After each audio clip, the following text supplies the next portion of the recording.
All right, good morning. Good morning.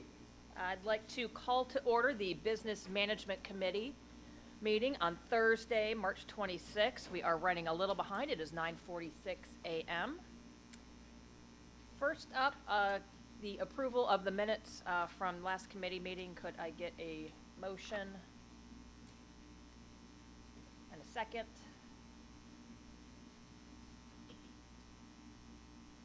And then vote.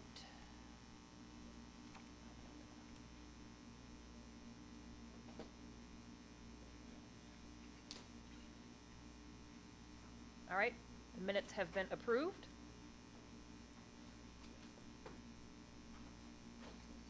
And then next up, we have Paul. There you are, Paul. We've got a resolution authorizing the disposal of permanent construction and maintenance easements on MARTA parcel C4188A to the City of Atlanta in the amount of $4,600 for pedestrian hybrid beacons at 2 locations along Lee Street, Fulton County. Paul, you have the floor. Thank you. Good morning. Good morning. Good morning, Chair Galika, Hi CEO Hunt, Deputy GM Ms. Allen, and members of the committee. This is a resolution authorizing the disposal of permanent construction and maintenance easements on MARTA parcel C4188A to the City of Atlanta in the amount of $4,600 for pedestrian hybrid beacons at 2 locations along Lee Street in Fulton County, Atlanta, Georgia. Just give you a bit of a transaction overview. The purpose is for those 2 locations adjacent to the MARTA West End Station along Lee Street. The amount of square feet in question is 357.07 square feet. The tax ID is 140107LL0020, and it is City of Atlanta parcels 5, tracks 1 and 2. The property, all acquisitions parcels are included in this one disposal parcel, C4188A.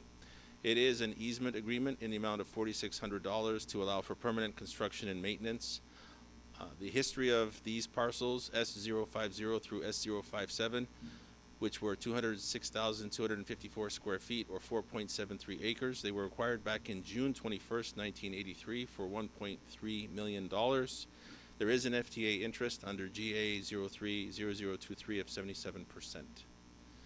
Just to give you a quick location of where these 2 are, this first tract is crosswalk just south of West End Station across Lee Street, and the other one is just north of West End Station at the intersection of Lee Street and York Street.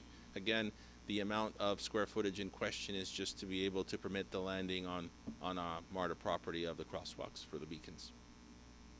With that, the Department of Real Estate requests approval for the board resolution authorizing the disposal of permanent construction and maintenance easements on MARTA parcel C4188A to the City of Atlanta in the amount of $4,600 for pedestrian hybrid beacons at the 2 locations along Lee Street in Fulton County, Atlanta, Georgia.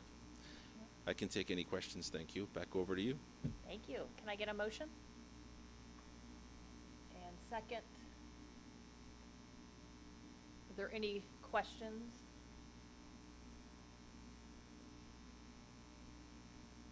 Oh, I gotta vote.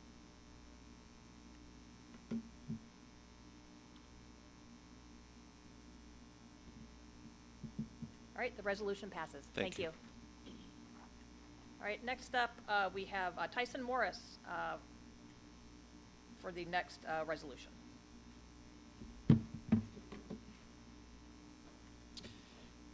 Good morning, Chair Galisa, Vice Chair Zagabe, Mr. Hunt, Ms. Allen, and other members of the Business Management Committee. My name is Tyson Morris. I'm the AGM CIO of Technology, and I'm here to present a request for a resolution authorizing the award of a contract of upgrading aging server equipment, IFB B50646A. As part of MARTA's Technology Lifecycle Management Program, we recommend a 4 to 5 year refresh of core infrastructure that has reached its end of life. Meaning that it will soon no longer receive vendor updates, patches, or technical support. This lifecycle discipline makes sure we maintain a secure and reliable data center environment, removing the risk of cybersecurity vulnerabilities, performance degradation, or potential service disruption. This resolution will authorize MARTA to procure new Hewlett-Packard Enterprise, or HPE, hardware comprised of 9 servers to replace older HP Linux hardware that currently supports several of our core operational technology systems, most notably our CCTV domain controllers, which act as the identity and authentication gateways across MARTA's camera network. We rely on these servers to keep cameras securely connected. If they fail or are compromised, we risk losing visibility into stations and vehicles, which directly impacts safety and incident response. Upgrading this infrastructure ensures continuous monitoring, protects evidence integrity, and supports our broader security modernization efforts. These replacement servers will also provide MARTA with the latest operating system, greater storage capacity, improved performance, and 24/7 vendor technical support. 2 bids were received. The lowest responsive and responsible bid was received by Technical and Scientific Application Incorporated in the amount of $288,349.03. This 3-year contract is funded with local capital funds. In conclusion, the Department of Technology kindly requests the Business Management Committee recommend to the full board approval of the resolution authorizing the award of a contract for upgrading aging server equipment, IFB B50646A, to Technical and Scientific Application Incorporated in the amount of $288,349.03. Thank you. Now return the floor back to you. Great, thank you very much. Can I get a motion, please? Second. Great. Are there any questions today for Mr. Morris? We've got Mr. Pond. Quick question. No problem with the resolution. I just have a question. I noticed on the contract analysis that the second bidder number was almost double this number.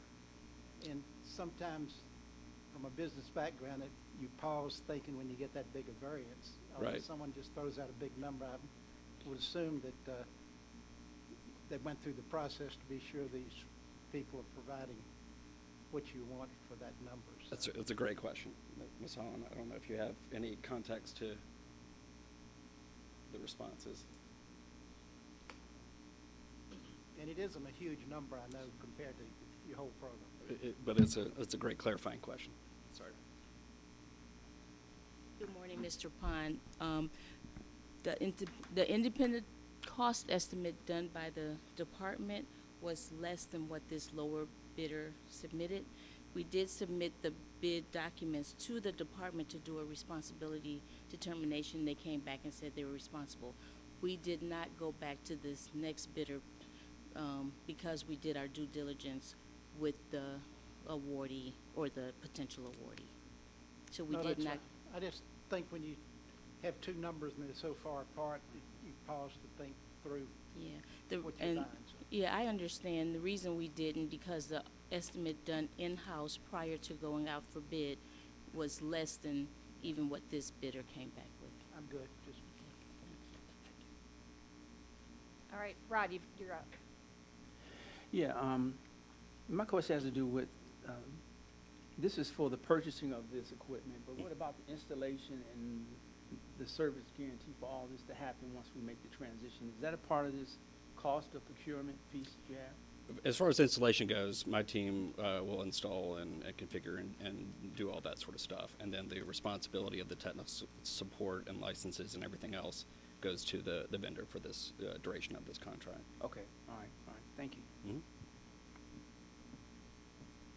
All right, I don't see any other questions, so let's move to a vote.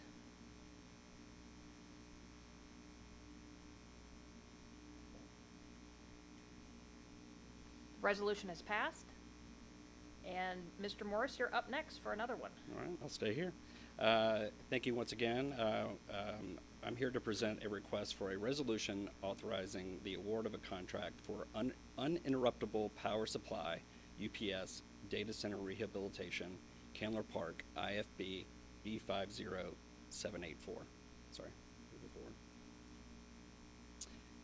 The uninterruptible power supply, or UPS, as I mentioned, is a foundational component to MARTA's data center operations. This ensures that our systems remain online even during power disruptions. It provides immediate backup power in the event of an outage and stabilizes incoming electricity, protecting sensitive equipment from surges, spikes, and voltage fluctuations. This procurement purchase is to replace an inoperable UPS device that support its service across MARTA's technology environment, including systems that host transit operations, safety equipment, and customer experience applications. Without a reliable UPS, even a brief power interruption could result in a system downtime, equipment damage, disruption of essential services, as well as harm to the MARTA brand. In summary, this is not just a power solution, it's an operational safeguard that ensures MARTA can continue to serve riders safely and reliably regardless of external power conditions. 4 bids were received. The lowest responsive and responsible bid was received by IOS Group LLC in the amount of $204,102.33. And this 3-year contract will be funded with local capital funds. Once again, in conclusion, the Department of Technology kindly requests the Business Management Committee recommend to the full board approval of the resolution authorizing the award of a contract for UPS Data Center Rehabilitation, Kendler Park, IFB B50784 to IOS Group LLC in the amount of $204,102.33. Thank you. Once again, return the floor to you. Thank you. Can I get a motion on this one? Second. All right, are there any questions? Do not see any questions, so I will move to a vote.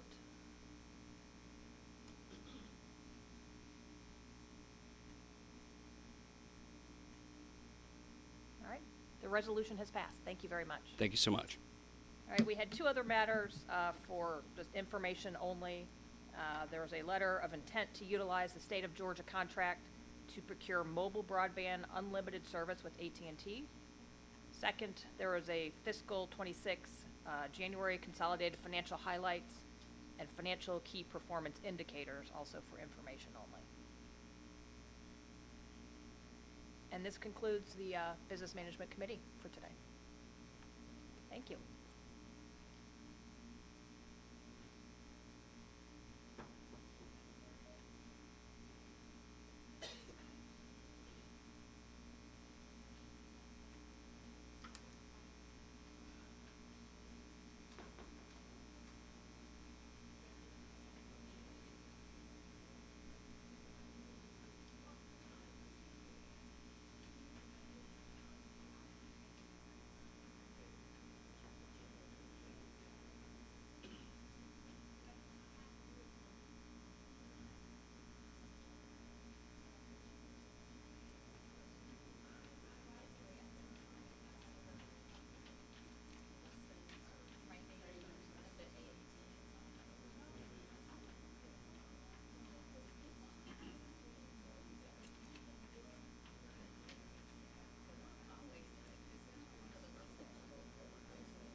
All right, good morning, good morning.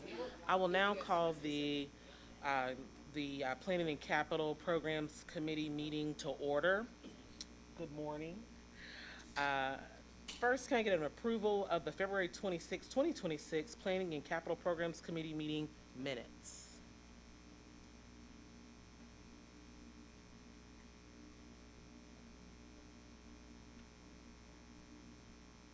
Like it's been moved and properly seconded. Any edits or additions to the minutes?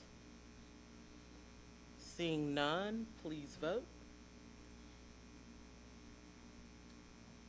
I'm a yes, Madam Chair.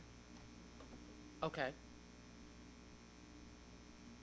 You are a yes. Looks like I vote in favor also, Madam Chair. having some tech difficulties this morning. No problem. Minutes are approved. All right. Item number 2 on the agenda is a briefing, capital programs update from Mr. Matthew Pollack, Acting Assistant General Manager, Capital Programs Delivery. Good morning, Mr. Pollack. Good morning. Good morning, Committee Chair Williamson, Committee Vice Chair Hudson, Mr. Hunt, Ms. Allen, and other members of the board. As just mentioned, I am Matthew Pollack, the Acting Assistant General Manager for Capital Program Delivery. I'm presenting an update on MARTA's capital program, including the projects prioritized for the upcoming World Cup and other major capital initiatives. You'll see a mix of near-term customer-facing improvements at stations, as well as system investments like traction power and BRT corridors that expand reach and improve service quality. Before we jump into the projects, I wanted to show you our leadership alignment. I report to Chief Capital Officer Larry Prescott and lead the Department of Capital Programs Delivery, which is made up of 4 offices that are led by 4 strong directors, Ms. Davis, Mr. Joshi, Ms. Gamble, and Mr. Leach. They bring a combined 61 years of MARTA experience, and I depend upon them every single day. They're worth their weight in gold. Today's presentation will cover a lot of projects. I'll start with an update on our customer visible upgrades that are focused on the upcoming World Cup. After that, I will highlight several other longer-term major capital initiatives underway in either the design or early construction phase. So with that, we'll start with our World Cup focused projects. The Rapid A Line corridor is a flurry of activity in anticipation of our soft opening on April 18th. This is a more MARTA Atlanta project that includes dedicated lanes, upgraded stations, and a fast, predictable ride across a high-demand corridor with an expected end-to-end time of 12 to 15 minutes, depending on the time of day. Shelters and systems are being installed at all 5 BRT stations within the South Downtown Loop, which is shown on the top portion of the map. You can also see 2 of our stations on the slide, including our Carver station at the south end of the alignment, which includes 2 overhead electric chargers for topping off the buses during layovers. A quick reminder about our soft opening. The Rapid A Line will serve all locations along the alignment from day 1 of the soft opening.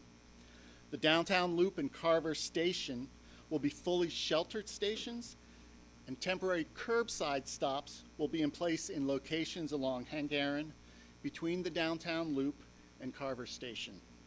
Sometime after the World Cup, once all the shelters are in place along the alignment, an official grand opening for the Rapid A Line will take place. Better Breeze is well underway, and Nevin will be presenting a full update to this committee shortly, so I will just skip on by. We're updating our station phone system with new equipment and an upgraded digital network. The phone equipment will provide clearer calls and features an anti-vandalism design. The new system will be operational at the 5 priority rail stations indicated on this slide in advance of the World Cup, with the remainder of the installations continuing afterwards. At the airport station, we've installed new flooring on both the platform and concourses. The photo at the bottom shows 2 of the 6 new stainless steel benches that have been installed on the platform. 12 additional benches will be installed soon.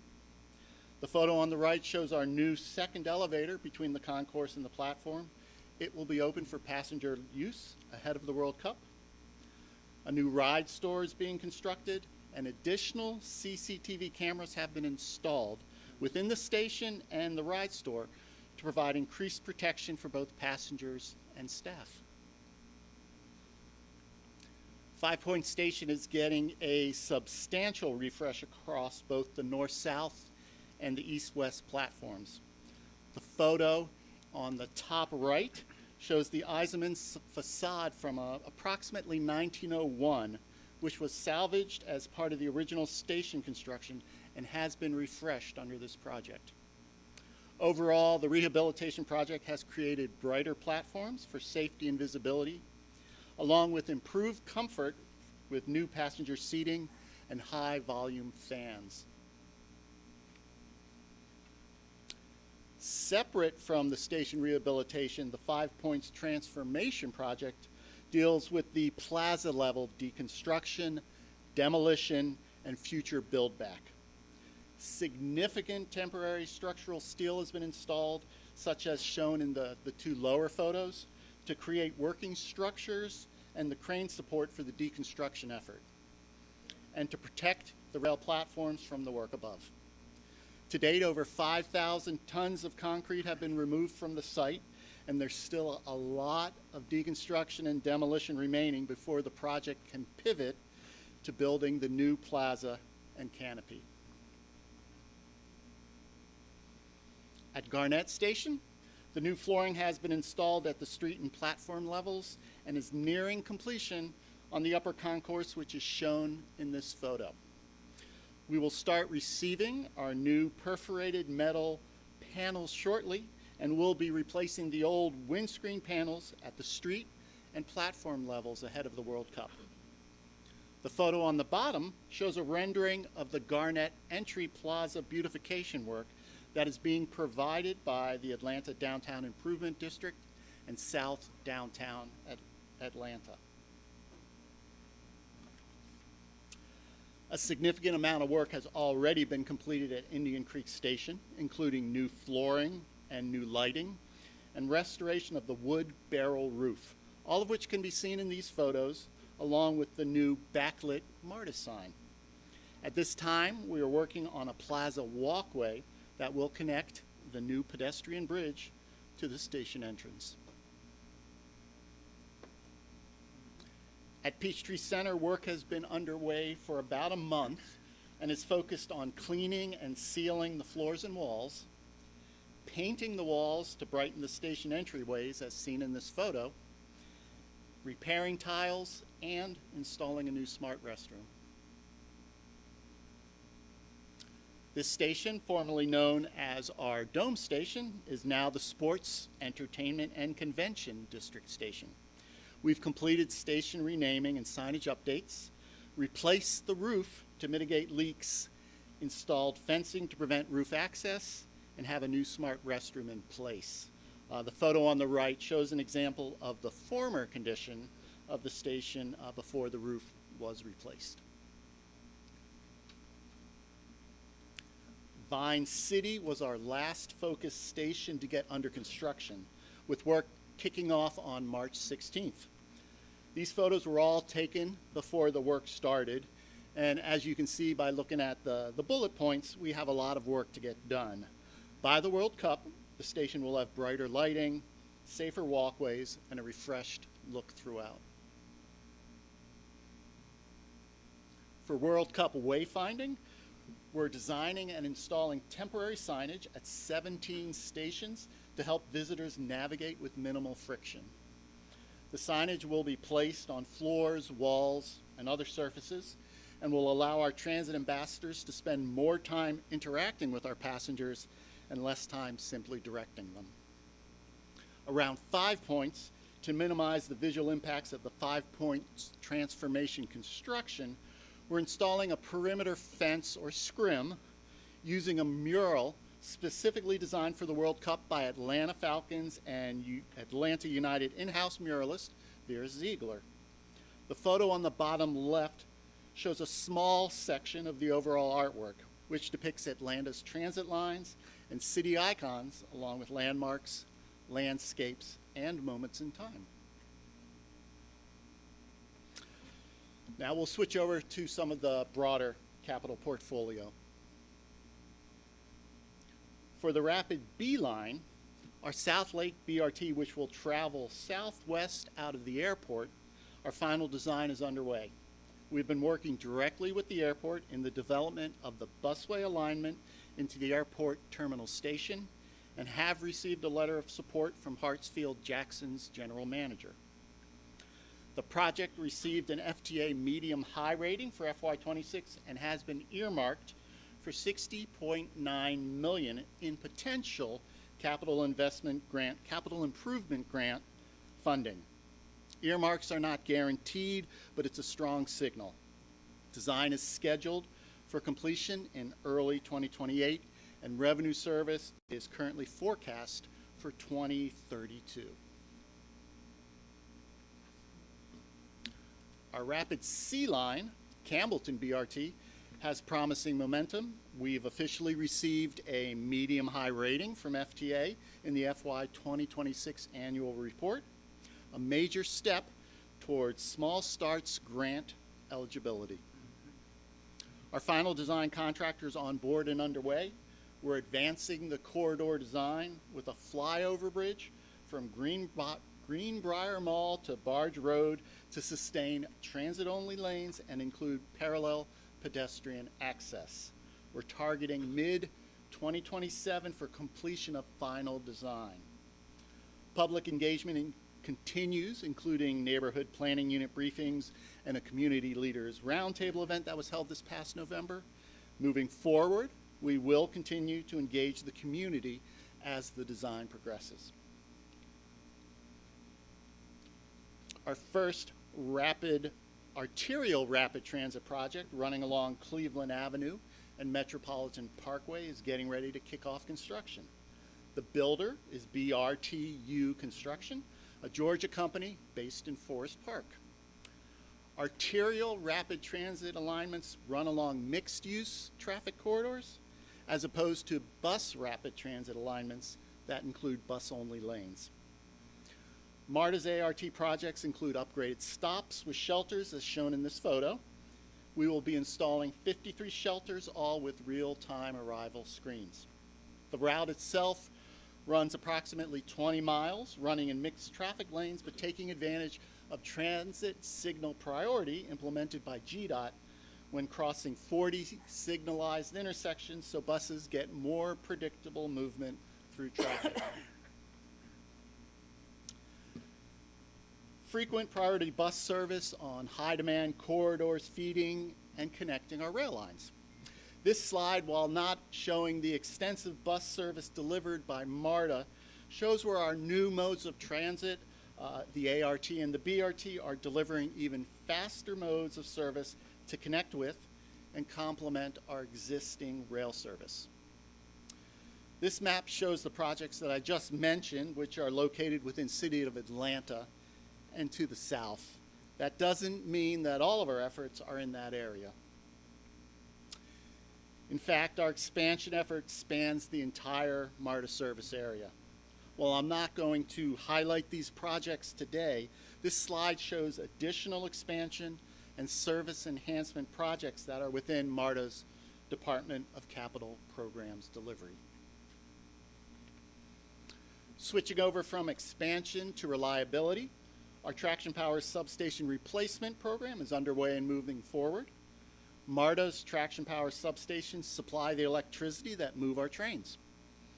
MARTA operates 49 substations along the rail line and 3 substations in our yard.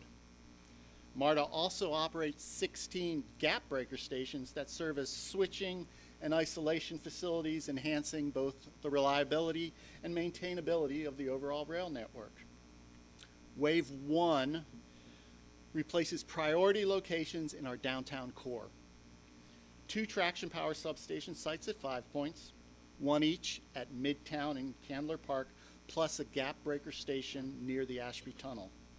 The project is the first of an 11-wave program planned to sustain uninterrupted rail propulsion and reduce failure risks. At the Clayton County Operations and Maintenance Facility, demolition is complete. Fencing and gates installed, asbestos removed, facilities demolished, and site work including grading and stabilization wrapped. Final design will continue through 2026, and project completion is currently projected for 2031. This facility, which will accommodate our growing electrical fleet, strengthens bus operations, maintenance capacity, and resiliency for Clayton County and our southern bus network. Bankhead Station's platform extension is advancing into the final design stage. The photos at the top right and the bottom left are existing conditions.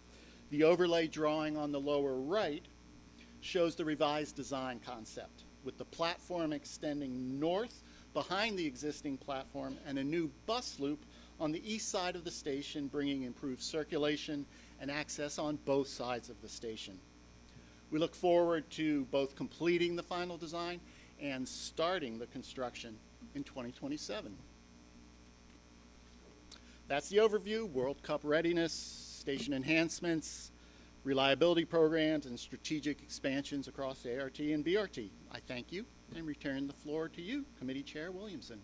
Thank you, Mr. Pollack. Great presentation. Thank you for the thorough update. Are there any questions, comments? Ms. Jones? Thank you for the presentation. Is BRT still on track to start service on time or on the 18th? Summerhill Rapid A Summerhill, line? yes. Yes. Okay.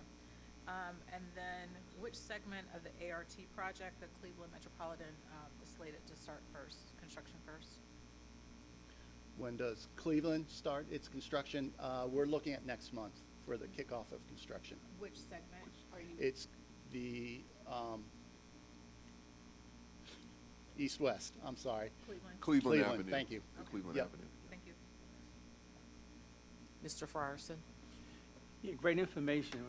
MARTA's doing quite a bit across the landscape. I want to talk about the Indian Creek Station. I know that it's kind of winding down a little bit. And you said that there's still plans to finish some of the platform, or not the platform, but the entrance to the community so that we can be able to use the bridge. How far are we along with completing that? We are very early on that. We literally just kicked off construction over the last week or so. So they're going to be making a connection between that pedestrian bridge to the station entrance. Okay, okay. Yep. And so what needs to be done? Is this is after the bridge is in, but the bridge is not open yet? Correct. The bridge is not open because it's not really a safe entry from that point. There's a drop off, so they have to raise the level, and they're going to create a finished concrete, a nice finished concrete that's going to create a path all the way in. Okay, and so that piece is under construction now, you're saying? It is just starting, and It yes. just started, okay. Yep. I imagine the weather may have something to do with it, but it's good to see that Yeah. it's started, okay. All right, great, thank you. Mr. Hudson? Mr. Pollack, great presentation. Question for you on the Candler Road ART. How much collaboration are we getting from DeKalb County in regards to that process? I see we're 30% in the design status. Is there any collaboration with DeKalb County at all? Larry, do you know a little more on that? It's with the community, it's all with stakeholder outreach. Are you referring to the community or more to the governmental side? More to the governmental side. And I know there's some moving parts there, just trying to understand maybe where Yeah, I we think are at with this them. point, we're coordinating as they do their own study, if that's correct. Good morning, Larry Prescott, Larry Interim Chief Capital Officer. Mhm. Yes, both of those are in 30%. Buford and Candler ARTs are in 30% design procurement right now. And so while that procurement is ongoing, we don't have anything ongoing but there are plans to engage with the stakeholders as they're doing their own transportation plan within DeKalb County. So, Which is what I'd heard, so I didn't know if there was any collaboration in terms of what they're looking at and what they're thinking and what we're thinking in terms of where we're going with ours. yes, Jacob Ball and I do have conversations behind the scenes as we're prepping for that ongoing. Okay, thank you. Mr. Pond? On the MARTA program, we had targeted 1822 stations using the CMAR program. How many were there more or less? I'm sorry, say that again? On the station rehabilitation as part of the MARTA program? How far have we gotten? Well, I'm just trying to get a sense. You had 1820, a large number of stations. And I understand. I don't have the exact number that we've completed so far. I can get that back to But you. what I'm, Yeah. not so much that, I'm just curious, what percentage of those have we completed at 100%? Are we working on them in bits and pieces or focusing on one station at a time? Right now, for the World Cup, some of the work we are doing is not taking them to 100%. Peachtree and Vine City are going to have work that takes them beyond that. 5 Points and Indian Creek, those are rehabs where the intent was to take them to 100% this fiscal year. Okay. Thank you. Yeah.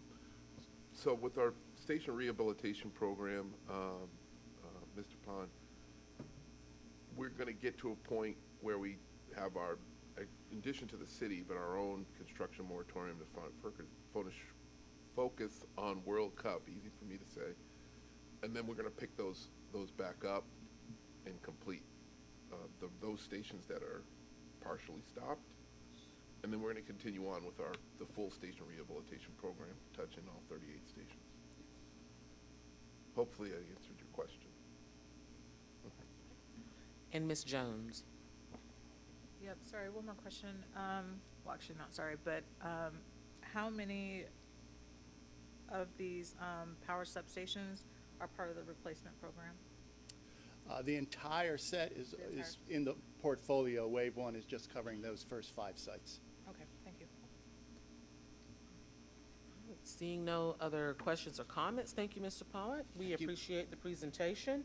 Next up, we'll hear a briefing on Better Breeze Fare System launch update. This is exciting, from Nevin Grinnell, Assistant General Manager of Customer Experience. Welcome, Mr. Grinnell. Thank you. Good morning, Chair Williamson, Vice Chair Hudson, Mr. Hunt, Ms. Allen, and other members of the board. My name is Nevin Grinnell. I'm the Assistant General Manager for Customer Experience, presenting Better Breeze Fare System launch update briefing.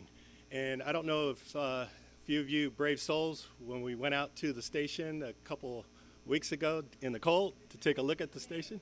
All right, to take a look at Better Breeze. So I applaud you all. I'm going to provide a little bit more information around Better Breeze. We say that we're modernizing our fare system. A lot of the projects you see are great projects. A lot of them are rehabbing and state of good repair, but it's more than just that. It's really making sure that we're impacting our customers from an experience standpoint. We're replacing our current system, but we're going to be adding reliability, and I'll talk a little bit about that, safety, security, as well as making sure that we're future-proofing and then being able to align with how customers like to pay for their products, not just at public transportation, but at stores and different things of that nature, because that's shifting in a big way. As you can see here, some of the things, and again on the tour, we looked at these. Our gates are changing. So just quickly, currently our current gates, we call them kind of these paddle gates. Our ticket vending machines are changing from buttons that used to get stuck. Now we'll have those touchscreen interface. And then as we're showing here with the validators, you can tap, but you can also tap your credit cards, your Breeze cards, just to provide that ease and flexibility. Again, these are the things that customers see, but I really want to impress upon you that we're looking at how customers feel, and that's how we have to impact and move those customers from a transactional experience to more of an emotional experience. How do we tie into their lifestyle and add value to how they move around the system? So what will riders experience? So they'll see more secure station environments. Our current system is about 30 plus years old. predates me, but about 30-plus years old. As you have seen, some of the things work sometimes, some of them don't. A little bit of our gates are a little bit porous. Now, with our new gates, it'll provide that extra layer of security, but also confidence. We talked to a customer, and they said, hey, I want to feel that, I'm confident that I can ride the system, not relief that I can just get through the system. And so it adds that extra layer. Also, faster boarding and reliability. So the ability to tap at the gate provides the ability for folks to move a lot faster versus spending more time at the ticket vending machine. And then more convenience and flexibility. This is just a very kind of simplified timeline. As you can see, Saturday is March 28th, so we're officially kicking off the transition period on Saturday through May 2nd. I'll talk a little bit about that, but again, that's where our Better Breeze sales begin.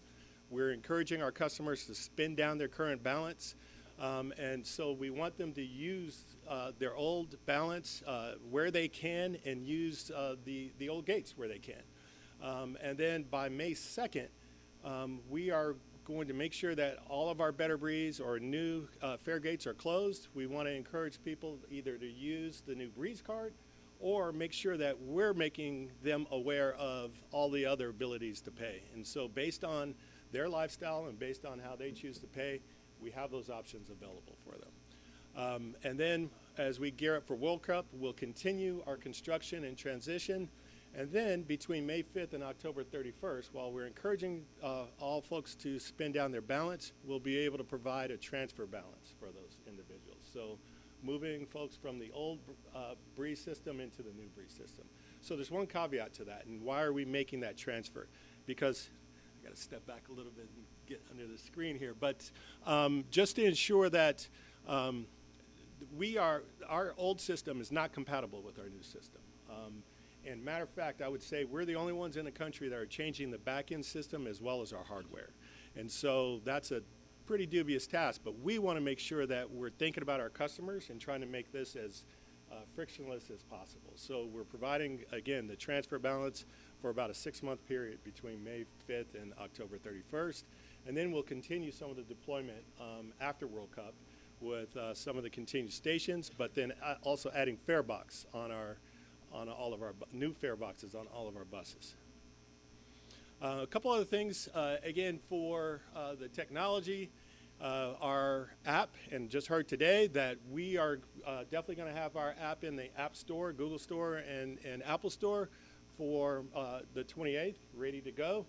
And then virtual payments will follow behind that, April 18th for Google and Samsung. And Apple will follow after that. I don't have a firm date for Apple. They like to have their own checks and balances, so we suspect that will be soon afterwards for Apple for virtual payments. And then just to walk through some of the pieces that we're in the middle of for transition, operational readiness. We've done extensive staff training and operational preparation, installed a ton of equipment, and it's still ongoing. System testing and technical support. So just to give you an idea, I put some of the factoids or some of the analytics on the other side. We've ordered almost 3 million cards. We've executed to date about 50 training days and trained about 3,400 individuals. 1,100 buses have been converted with the new validator. So on the buses right now, you'll see both validators. So we'll have the current validator and the new validator. Again, as we're encouraging people to continue to tap with their current card to work down their balance, but as we transition, that new validator will come online, and then we'll shut that older validator off. We'll have 532 fare gates consoles deployed when it's all said and done, and 286 TVMs installed. So quite a large undertaking to make sure that we're delivering it for our customers. This gets into a little bit more detail with what you're going to see out there. So if you've seen some of the stations, a lot has been in construction. As we get closer to World Cup, we'll be pulling those back, but we're continuing to move forward with installing our new gates and our new ticket vending machines. The chart just shows what is out there right now. So at some stations, you'll see what we are calling hybrid stations. So Lindbergh is a perfect example. There are some entrances that still have the 1.0 gate and some entrances that have the new gate. And we wanted to make sure that from a customer standpoint, we're providing that opportunity to leverage the current gates because they still have, again, the balance and the card. But as we start transitioning into 2.0, we wanted to make sure that we're ready for that. There also are some stations that are all 2.0 right now. So they may have 2 entrances or 1 entrance. Airport is a perfect example. We're ready to open that up. So that's a single, that will have full 2.0 gates.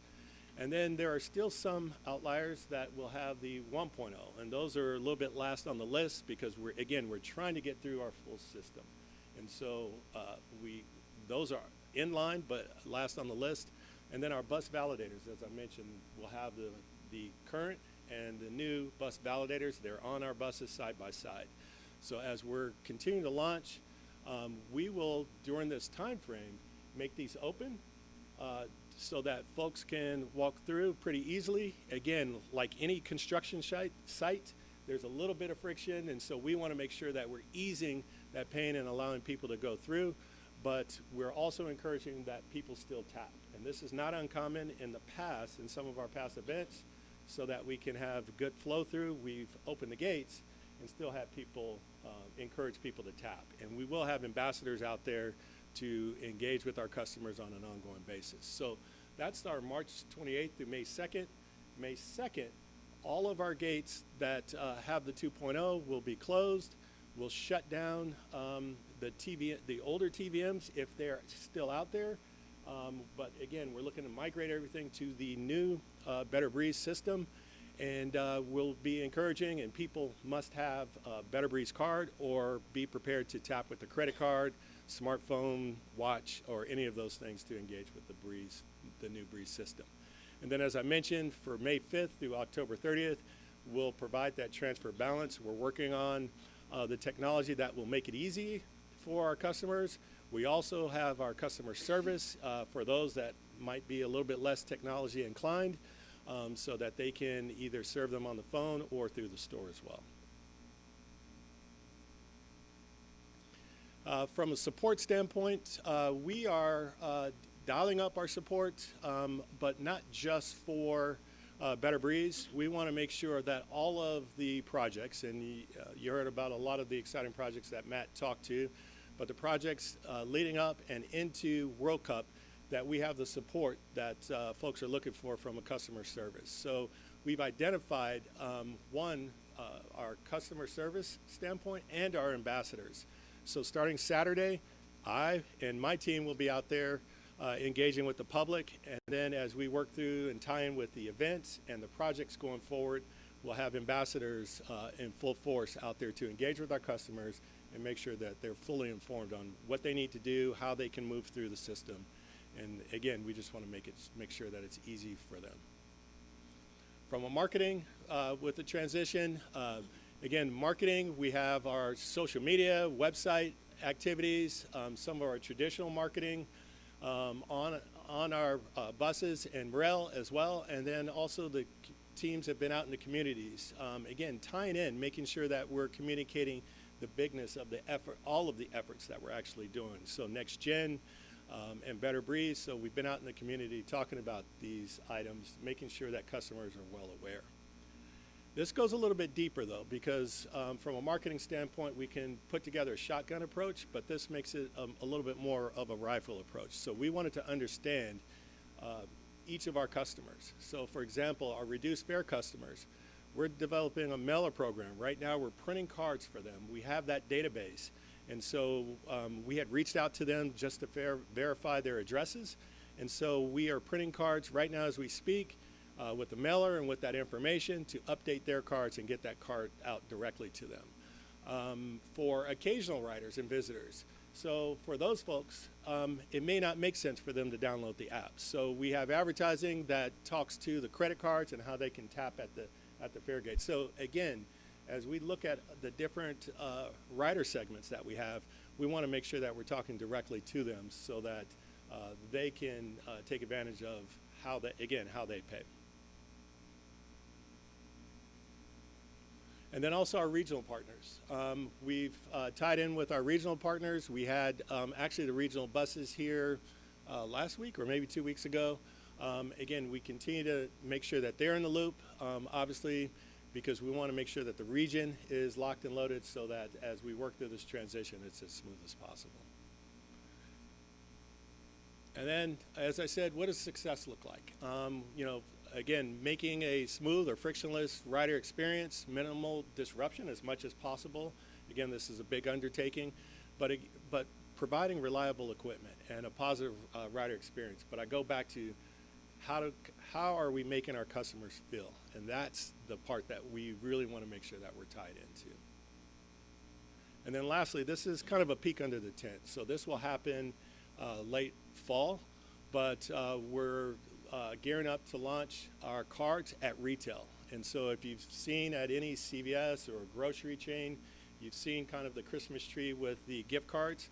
Well, we'll be distributing MARTA gift cards or MARTA passes at retail. So we'll be in approximately 300 to 600 retail. Some of them will carry the actual card, but a broader part of the universe of retailers will actually be able to add value. So what that means is for those cash carry individuals that prefer cash, they can buy a card, but they can also hand cash over to the person at the register, and they will be able to put the cash on their particular card. And that's great for, if you think about it, for the folks that are heavy bus riders that may never interact with the rail. So right now, if they wanted to get a card, they'd have to find a ticket vending machine. So this way, it adds the value and the ease for them to purchase the card at retail. So again, convenience, safer, again, because they don't have to carry cash. Convenience because they don't have to have exact change. Reaches out to the community. And then also we can sell this to our retailers because it adds foot traffic at our retailers. And we want our retailers, obviously, to support MARTA. So with that, I will answer any questions. Any questions for Mr. Grinnell? Ms. Jones? Thank you, Mr. Grinnell. These regular updates are really appreciated. Looking forward to the functionality and the service and the opportunities and access that this can provide. With that being said, I still receive many comments and feedback and concerns about the existing fare gates not working. My answer is typically, MARTA is aware, that's why the new system is being installed. Are you all actively addressing those concerns, or should we be telling people just be patient and the new system will be installed soon? Yeah. So the answer is yes, we are still actively addressing those concerns. So we do have an existing O&M contract with our current Cubic, our current vendor. However, again, that system is 30 years old, and not to make excuses, sometimes we can get them fixed, and as soon as someone else pushes through, we're back to square one. But I would say, one, we are currently keeping track of that, and then two, we're working hard to deliver these new gates. Okay, and thank you. I want to say, you all have acknowledged quite a few of those concerns. I have seen where the gates have been fixed and then have turned around like a couple of weeks later and they're messed up again. So just wanted to say thank you. Mr. Hunt? Absolutely, Mr. Grinnell, spot on. And additionally, and just for the board and for everybody's awareness, as we bring on new stuff, I see Chief Kerr in the back, we do have wrongdoers. There will be people who test our new system. There will be people who go out there specifically to see if they can break and damage our new stuff. I encourage our community not to do that. If they see somebody, report it on the See app. Atlanta, this is in the metro region, this is your new $300 million system. Don't just let anybody break it and do anything to it. You see it, take a picture, report it in the See something app. We are actively tracking people who have done damage to our system already. Thank you for that. Mr. Hudson? Mr. Grinnell, great presentation. Myself and some of my other peers had the opportunity to go to see the Better Breeze the other day, and I'm very impressed with what you've done. My comment is that today is only that you guys have a major undertaking, and you've done a fantastic job.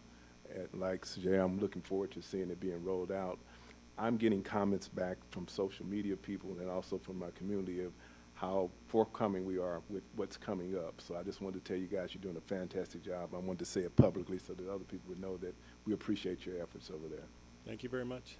And I will say, I'm only presenting. There is a huge team back behind me making sure Kudos this to is your happening. department. Yep. Absolutely. Mr. Frierson. Thank you once again. This is a huge undertaking. We understand that this is a heavy lift for the entire system. Y'all doing an excellent job. I mean, I've been on the transit, not only trains, but on the buses. I hear the announcements about new routes that are coming. There's signage all over the place talking about the new Breeze card. So, great job. My question has to do with the seniors, all right? Because I get a few calls concerning their new, or those reduced fare riders. And I know you mentioned that there's a mail-in campaign to deal with them. So when they get their new cards, they won't have pictures on there. Is that fair to say, or is something's going to change concerning that? So currently, the new cards will have the pictures on it. Okay. Yes. Okay, so you'll use the current picture that they have that's on file, and that when they get a card, it'd have the new Breeze card and a new picture. Exactly. Okay, that was one of the questions that they have. And for those that are concerned about getting their cards maybe on time before they expire, can they still come down to the corporate office and have them? They can. For efficiency, we hope that we can get the cards sent to them, but exactly. So for folks that are uncomfortable with that, they can definitely come down so that we can help them in person. Okay, well, that's great. And I think we got to just help them with that transition, because this is a big shift for them. And some of them have had their cards for years, and for them now to have to get new cards is a big transition. But Yeah. Appreciate the effort. Absolutely. All right, thank you. And just I'll just add. So we do have that database. We can reach out to those folks directly, as opposed to just the general public at large that have cards. So we've made initial contact, and we'll reach out to them. But again, those folks can also come down. But like I said, we started printing yesterday, and we're going to add in some more teams to make sure that we're running our printing machines basically nonstop so that we can get that information out to them. Yeah. Okay, Mr. Pond? Just to add a little more light, I'll say this a different way, and Devon, I think, covered it very well, but this is a very complex transition logistic-wise, and it appears you guys have just gone through tons of scenarios and are trying to cover all the bases. But just to point out, it's not going to be perfect, and there will be some glitches, and I think we need to appreciate that. It's going to be a tremendous step forward. It'll be a great transition, but there will be some glitches, and that'll happen. So, Mr. Pond, I'm glad you say that. We live that every day, but we have to continue to push through. So, as Jonathan said, it's going from good to great, but not perfect. So,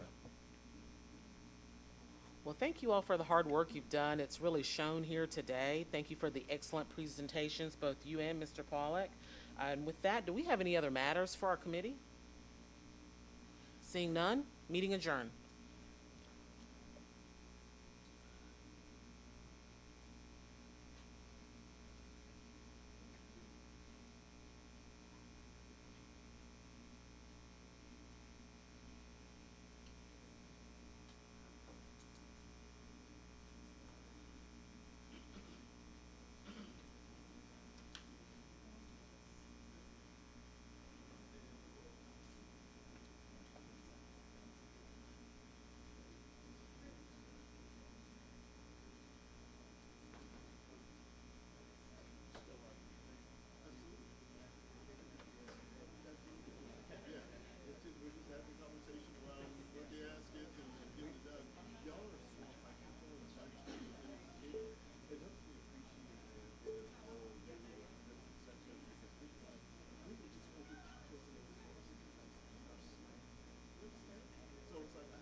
a good suggestion on your part.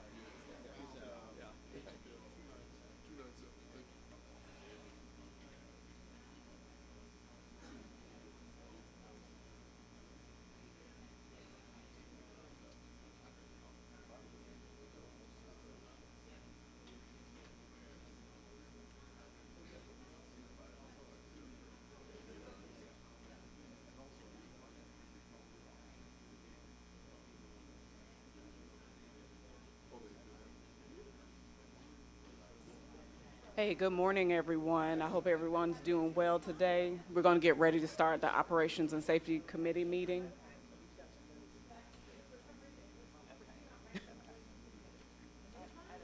Okay. All right, we'll go ahead and call the meeting to order at 10:49. Can I have an approval of the minutes from February 26, 2026?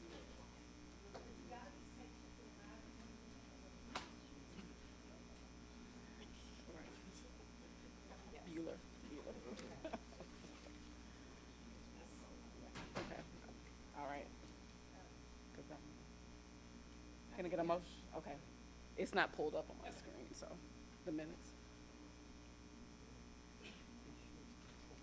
Mm-hmm.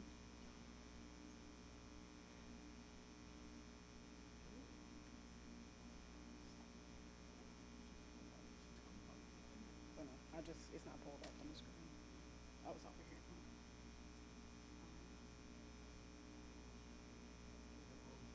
Yeah, it's probably, okay. Minutes has been properly moved and seconded. Any corrections or comments about the minutes?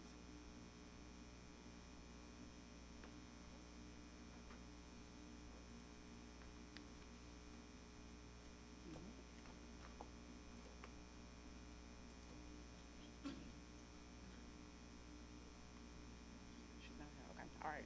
The minutes have been approved. All right, we're going to move to our next agenda item, which is the resolution authorizing the award of a contract for bus tire lease services, IFBB 50694, and that's going to be presented by Mr. Daniel Hecht, Deputy Chief Mechanical Officer. Floor is yours, sir. Good morning, Vice Chair Bolton Harris, Mr. Hunt, Ms. Allen, members of the board. My name is Daniel Hecht. This is a resolution authorizing the award of a contract for the procurement of bus lease tire services, IFBB 50694. Today I'll discuss MARTA's tire usage and miles, on-site tire services, why we lease tires, and finally the procurement consideration. So tire usage and miles, MARTA has 530 buses on our books. That's about 3,200 tires installed on a vehicle at any given time. Vehicles run about 65,000 miles per year on average. That's about 200 million tire miles per year that our tires drive. Average tire life is about 80,000 miles in commercial service. On-site services included in this procurement, we have tire shops at the Perry, Laredo, and Hamilton garages.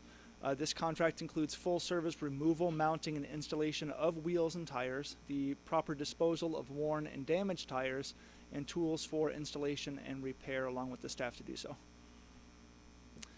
The question always comes up why we lease tires. The lease is 0.008 cents per mile, so we only pay per the miles that the tires are utilized and the quantity of tires on the vehicle. The articulated buses have 8 tires on them. This includes all of the repairs, rotation, alignment, balancing, and all other tire services. It's specialized services. The rear tires, we do allow retreading the rear tires for environmental benefit and cost savings. To retread tires, that is a very complex process that's done in a factory, so this contract leasing tires ensures that process is allowed for cost savings. And just of note, most large transit agencies in the trucking industry lease tires instead of purchase. The procurement consideration, the lowest responsive and responsible bidder was Bridgestone America's Tire Corporation, in the amount of $13,997,463, and this is a term of 5 years. Again, we only pay by miles that are driven, so that is invoiced based on the miles from our fuel management system and then validated. Finally, the Department of Bus Maintenance requests the Operations and Safety Committee recommend to the full board the approval of the procurement of bus tire lease services in the amount of $13,997,463. Thank you, and I'll take any questions you have. Thank you very much. let's see, do I have a motion in a second? I do. Do we have any discussion for Mr. Hecht? Okay. All right, if we can go ahead and vote.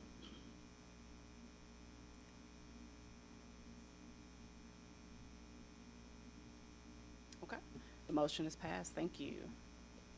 All right, next, we have the resolution authorizing the modification for contractual services for body-worn cameras, video storage, and accessories, RFP P 47663, and that's going to be presented by Chief Crayer of the MARTA Police Department. Good morning, Dr. Bolton Harris, Mr. Hunt, Ms. Allen, members of the Operations and Safety Committee. I'm Scott Crayer, Chief of Police for MARTA. Direct your attention to agenda item number 3.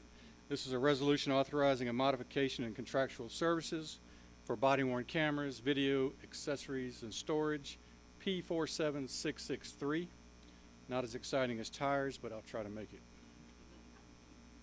As you know, the history of body-worn cameras, this is a fantastic tool for not only police transparency, but protecting officers and suspects alike, because we do document everything we do now. The question is not why, but why not police departments have this equipment.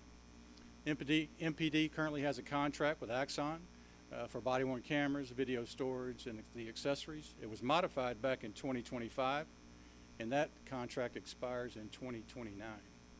As we currently stand, all police and field protective specialists with MARTA are required to utilize the body-worn camera in all their official duties. Next slide.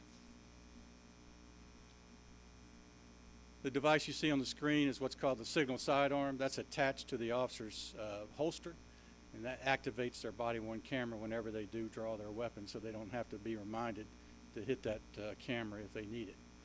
Video storage is called evidence.com, and we share that with all our prosecuting courts in our jurisdictions, so they have immediate access to any evidence that they need from our officers. These accessories include, of course, the signal sidearm and all the body camera equipment that's mounted on their chest and on their equipment. It includes storage, warranty, licensing fees, and this is a request because of the fantastic job that Mr. Hunt and the team's done to increase our authorized strength, both in sworn police and and field protective specialists, and of course the support you provide to do that. So next slide, please. We're asking for an additional 75 body-worn cameras, signal sidearm equipment, storage, docking, charging stations, warranty, licensing fees, all that included. The cost is $490,332 over 3 years, bringing the total contract cost to $6,523,172.50. An audit deemed the contract modification fair and reasonable. Last slide. So the MARTA Police Department is requesting that the Operations and Safety Committee recommend to the full board the approval of a contract modification with Axon for body-worn cameras, video storage and equipment, accessories P 47663 for $490,000 and $490,332 over 3 years, bringing the new contract total to $6,523,172.50. With that, I'll turn it back over to you, Vice Chair. Thank you very much, and thank you for your presentation. It's been properly moved and seconded, and do we have any questions or comments for Chief? Okay, can I go ahead and call for the vote?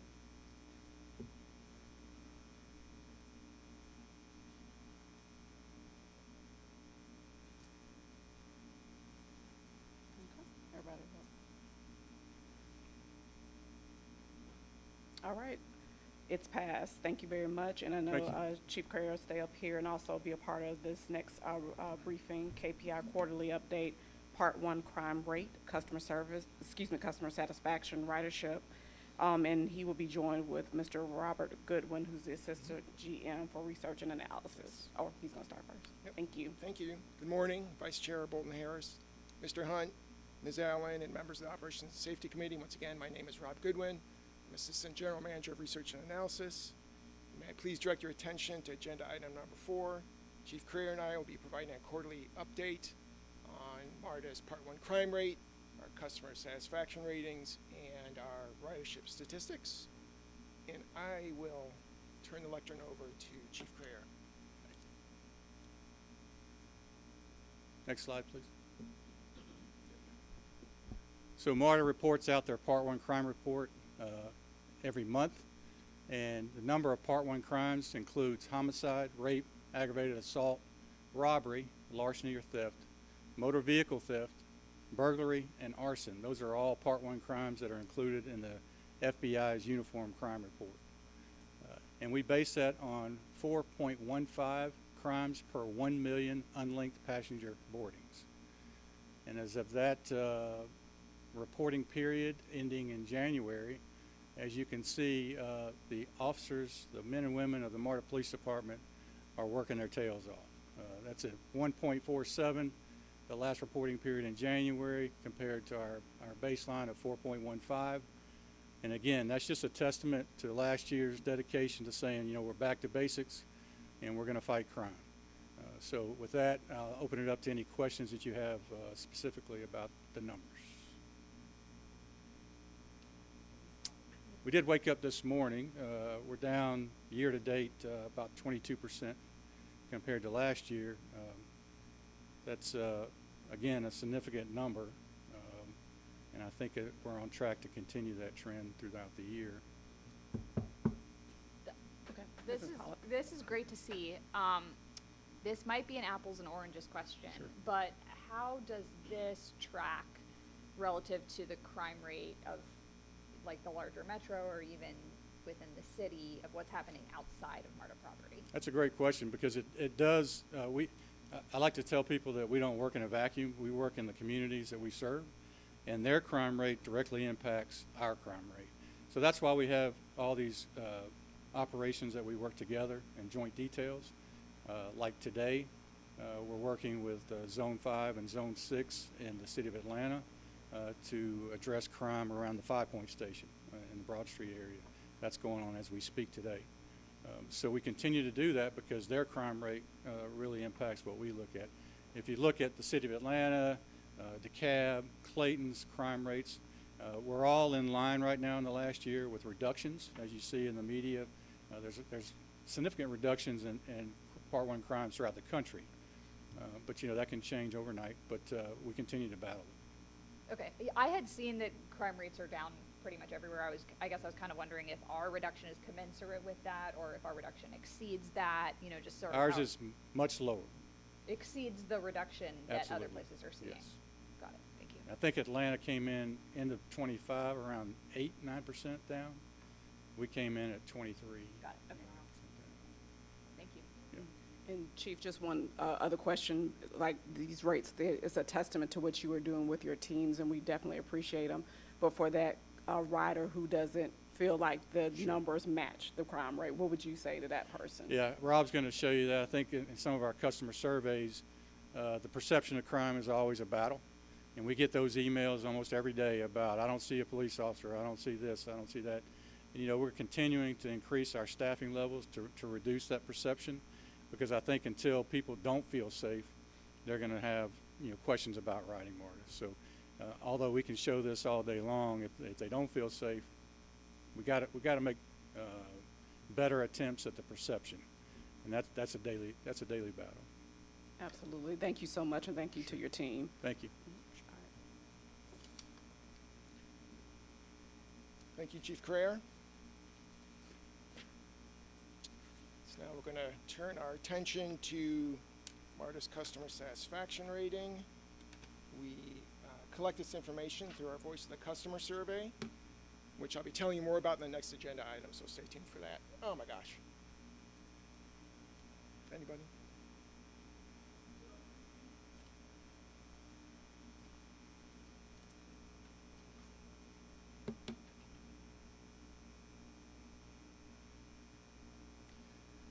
Well, thank you. I was hitting the wrong button. Okay. So as part of the Voice of the Customer survey, we ask each customer, how satisfied have you been with MARTA over the past 3 months? And they rate us on a scale from 0, which means not satisfied at all, to 10, which means very satisfied. This chart shows the average rating in blue for each of the 4 quarters in calendar year 2025. Each quarter represents about 3,500 surveys, responses. As you can see, our average rating hovered right around 7.3 out of 10 for the entire year.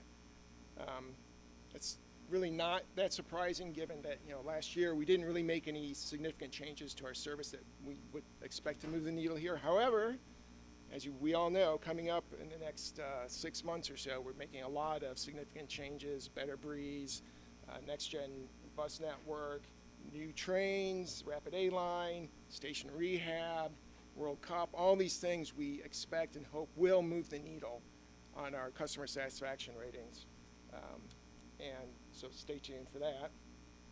We've set a target of 8.0 out of 10 or better, and that's that red dotted line in the chart. And I'll tell you more about how we came up with that target in the next agenda item, so stay tuned for that. Finally, our ridership numbers. As we all know, our mission is to take people where they want to go today and tomorrow, so this is one of our, if not the most important of our key performance indicators. Everything we do, all the other KPIs all contribute to our ridership number. So this chart shows the fiscal year 2026 total ridership, all 4 modes combined, year to date through January. That's the blue line. And last year, the fiscal year 2025, is the gray dashed line. And then the red dotted line is the forecast for fiscal year 2026. So the key takeaway from this chart is we're about where we expected to be at this point in the year. Through January, our fiscal year to date, total cumulative ridership is 39.7 million. That's just 3.5 percentage points less than our forecast of 41.1 million. However, I do want to take a couple minutes to talk about targets and goals here. It's worth noting that where we expected to be is not necessarily where we want to be, right?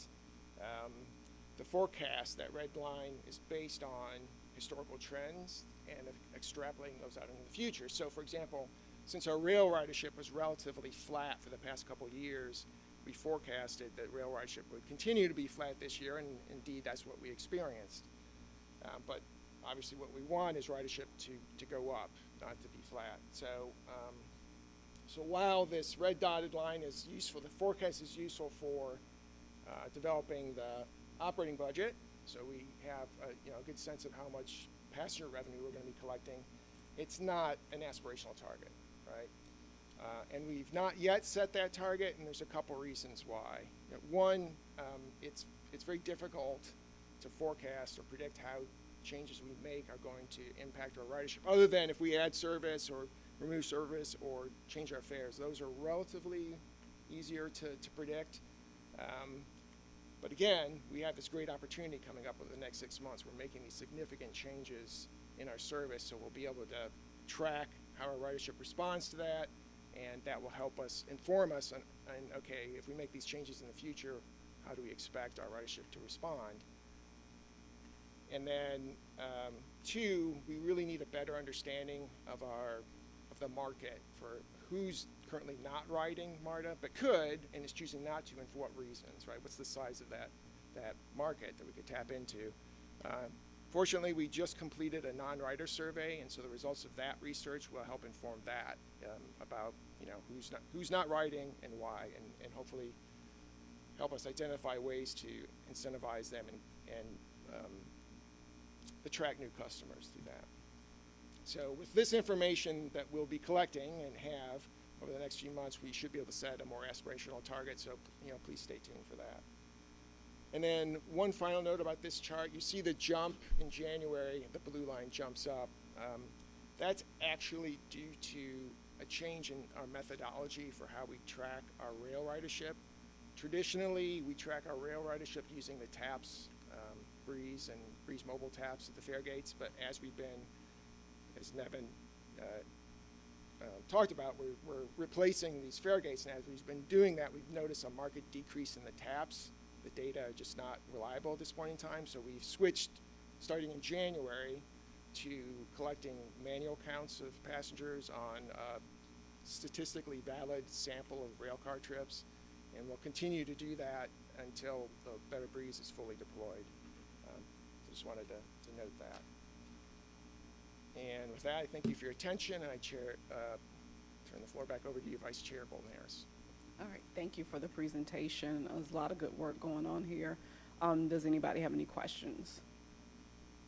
I got just a real, Oh, I was curious if you have looked anything historically on ridership compared to the price of fuel? And if we expect to see any increase because of the fuel cost? Yes, we have. I'm sorry. No, you said that. Oh, you just said that? Okay, sorry. Yeah, so we have, in the past, we have a model that tries to incorporate fuel costs into ridership. We're not currently using that, but given current circumstances, again, it's sort of a real-world opportunity to test out the elasticity, is the sort of technical term for the price of fuel and our ridership. So we'll see, yeah. That was your question, Mr. Pond? Okay. Any other questions? All right, thank you very much. Let's see, our next item is briefing MARTA Voice of the Customer Service Survey. Mr. Goodwin will continue. Thank you. Good morning again. And may I please direct your attention to agenda item number 5. I'll be providing a briefing, as I mentioned, on MARTA's Voice of the Customer Survey, including results for calendar year 2025. Louder? I'll get a little closer to the microphone. CEO Hunt is fond of reminding us that Chick-fil-A is not in the chicken sandwich business. They're in the business of having a positive impact on their customers. And indeed, you can't find the word chicken anywhere in the Chick-fil-A corporate mission statement, right? But they've been the top-ranked fast food restaurant for the past 11 years in a row. Like, what's their secret? How do they do this? So one of the most important tools they use to achieve their market-leading customer satisfaction is their customer experience survey, which they use to get feedback from the customers, like where they're doing well and where they could improve. And so we want to take a page out of the Chick-fil-A playbook and use our Voice of the Customer survey to improve the customer experience with MARTA. Can everyone hear me okay? Thanks. So in this briefing, I'll provide a quick overview of the Voice of the Customer survey purpose and methodology, review the results for calendar year 2025, touch on some things we're doing that should move the needle towards the target, talk about the target as well, and conclude with some next steps. So as with Chick-fil-A, the purpose of our Voice of the Customer survey is to get feedback from our customers on what we're doing well and where we could improve, and to use this information to improve, to make MARTA's customer experience better. And we want to find out how our customers feel, not just about riding MARTA, but their entire journey with MARTA. So we'll also ask things about purchasing and using fares, helpfulness of MARTA employees, timeliness and accuracy of information, as well as, comfort and cleanliness and safety and sort of more traditional questions.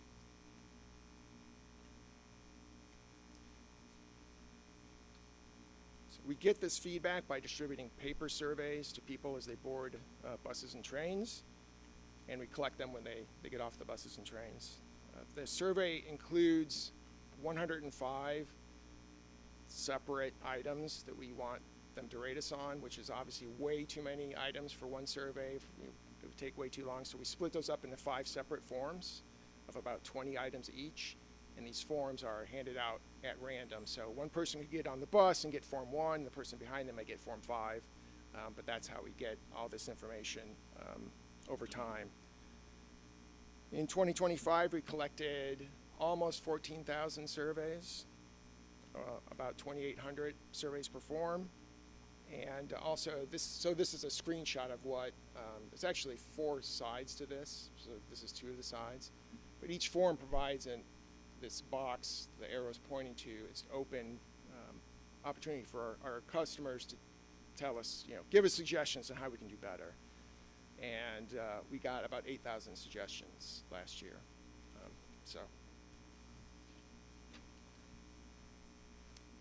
So for questions of satisfaction, willingness to recommend, and performance, customers provide ratings on a scale from 0 to 10. So for example, when rating the perception of cleanliness, they could choose a 0, which is considered poor, or 10 excuse me, 10, which is considered excellent. And we chose this 0 to 10 scale because it enables us to statistically analyze the results and determine whether, if there's a change we see over time, is it statistically, is it meaningful, is it real, or is it sort of a random fluctuation that's not meaningful.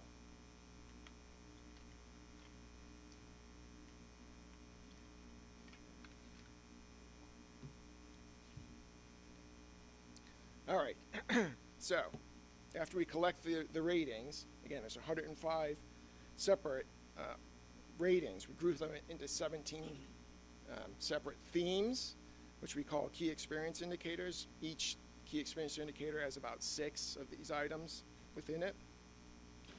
So for example, the key experience indicator for feeling safe from accidents is the average of the customer ratings over their perceptions of hazards at bus stops, on buses, on trains and stations, and how safely they feel like the operators operate buses and trains. So all that's combined into feeling safe from accidents key experience indicator. So the numbers shown in this table are the average ratings for the 17 key experience indicators for calendar year 2025.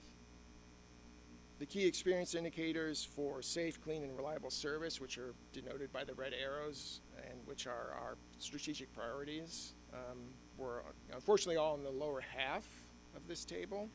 But this also raises a good question, like what's a good score? Like what should we be aiming for, right? That's what I talked about in the last agenda item. So we're all familiar with the 5-star Yelp and Amazon rating scale, and based on a study by Northwestern University, they found that sort of the sweet spot that's most likely to result in a sale is between 4.2 and 4.5. Like if you get higher than that, people tend to think that there's bots or something that's juicing the score. So that's kind of the zone where we want to hit. I mean, we take a 5, of course. So the figure on the right shows the 1 to 5 star scale and how that translates into a 0 to 10. And so a 4.2 on the Yelp scale translates into an 8.0 on our 0 to 10 scale. So that's what we've chosen as our target for all our key experience indicators, at least a long-term target. We already covered customer satisfaction in the previous agenda item, but this one provides a little bit more detail. It's got the customer satisfaction rating for bus in blue and rail in orange. Gold is overall, so it gives you a little bit more detail. And what we found is what's driving the lower satisfaction for bus compared to rail is generally on-time performance and reliability challenges that we have. On the right side, this is our Net Promoter Score. Probably many of you are familiar with it. It's also a popular metric like customer satisfaction for measuring customer loyalty and satisfaction. It's calculated by subtracting, again, we ask people how willing they'd be to recommend MARTA to someone else. They can rate us on 0 to 10. People that say 0 to 6, the percentage of those are detractors, and we subtract from that percentage the percentage of people who scored it's a 9 or a 10 or a promoters. So bottom line is what this shows is we have a net surplus of about 20% of our customers that would recommend MARTA to someone else. So that's a positive takeaway here. So this chart just shows again, these are our strategic key experience indicators of safe, clean, and reliable service, just looking over all 4 quarters of calendar year 2025. Were there any trends? And generally speaking, you can see they were flat. There's wiggles here and there, but no real significant trends showing up. And as I mentioned in the last agenda item, again, not too surprising. Things were kind of status quo last year. Didn't really move the needle. Also, I mentioned earlier, we got 8,000 open-ended comments on what we could do to improve, and we've analyzed those actually using some AI technology to sift through all these 8,000 comments. And the top 3 suggestions for improvement were around reliability, security and cleanliness, which basically just reinforces that we're on the right track. Our priorities are the things that our customers want us to focus on.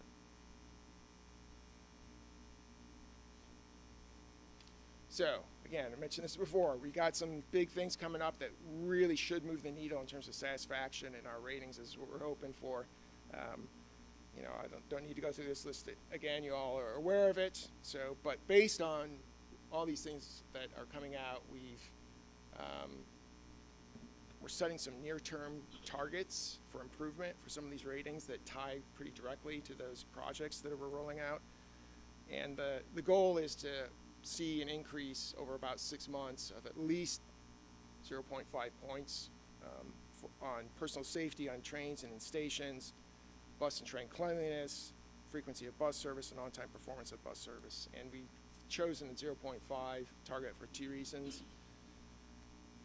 One is, you know, we don't really have good quantitative data on how people's perceptions are going to respond to things that we do. Like if we do X, their rating is going to go up by Y. So this will be an opportunity to see how people's perceptions and how these ratings change based on significant things that we do. And 2, 0.5, based on the number of surveys we collect, 0.5 is the smallest statistically meaningful change that we can detect. So anything less than that would be kind of random chance. So the goal here is, you know, let's see at least a 0.5 uptick in these ratings over the next 6 months. So next steps, we'll continue to collect the data, dig deeper into the results for more actionable insights. We actually already have created an internal cross-functional voice of the customer action committee whose mission is to take this information and act on it, right? To find ways to improve the customer experience and then implement those initiatives.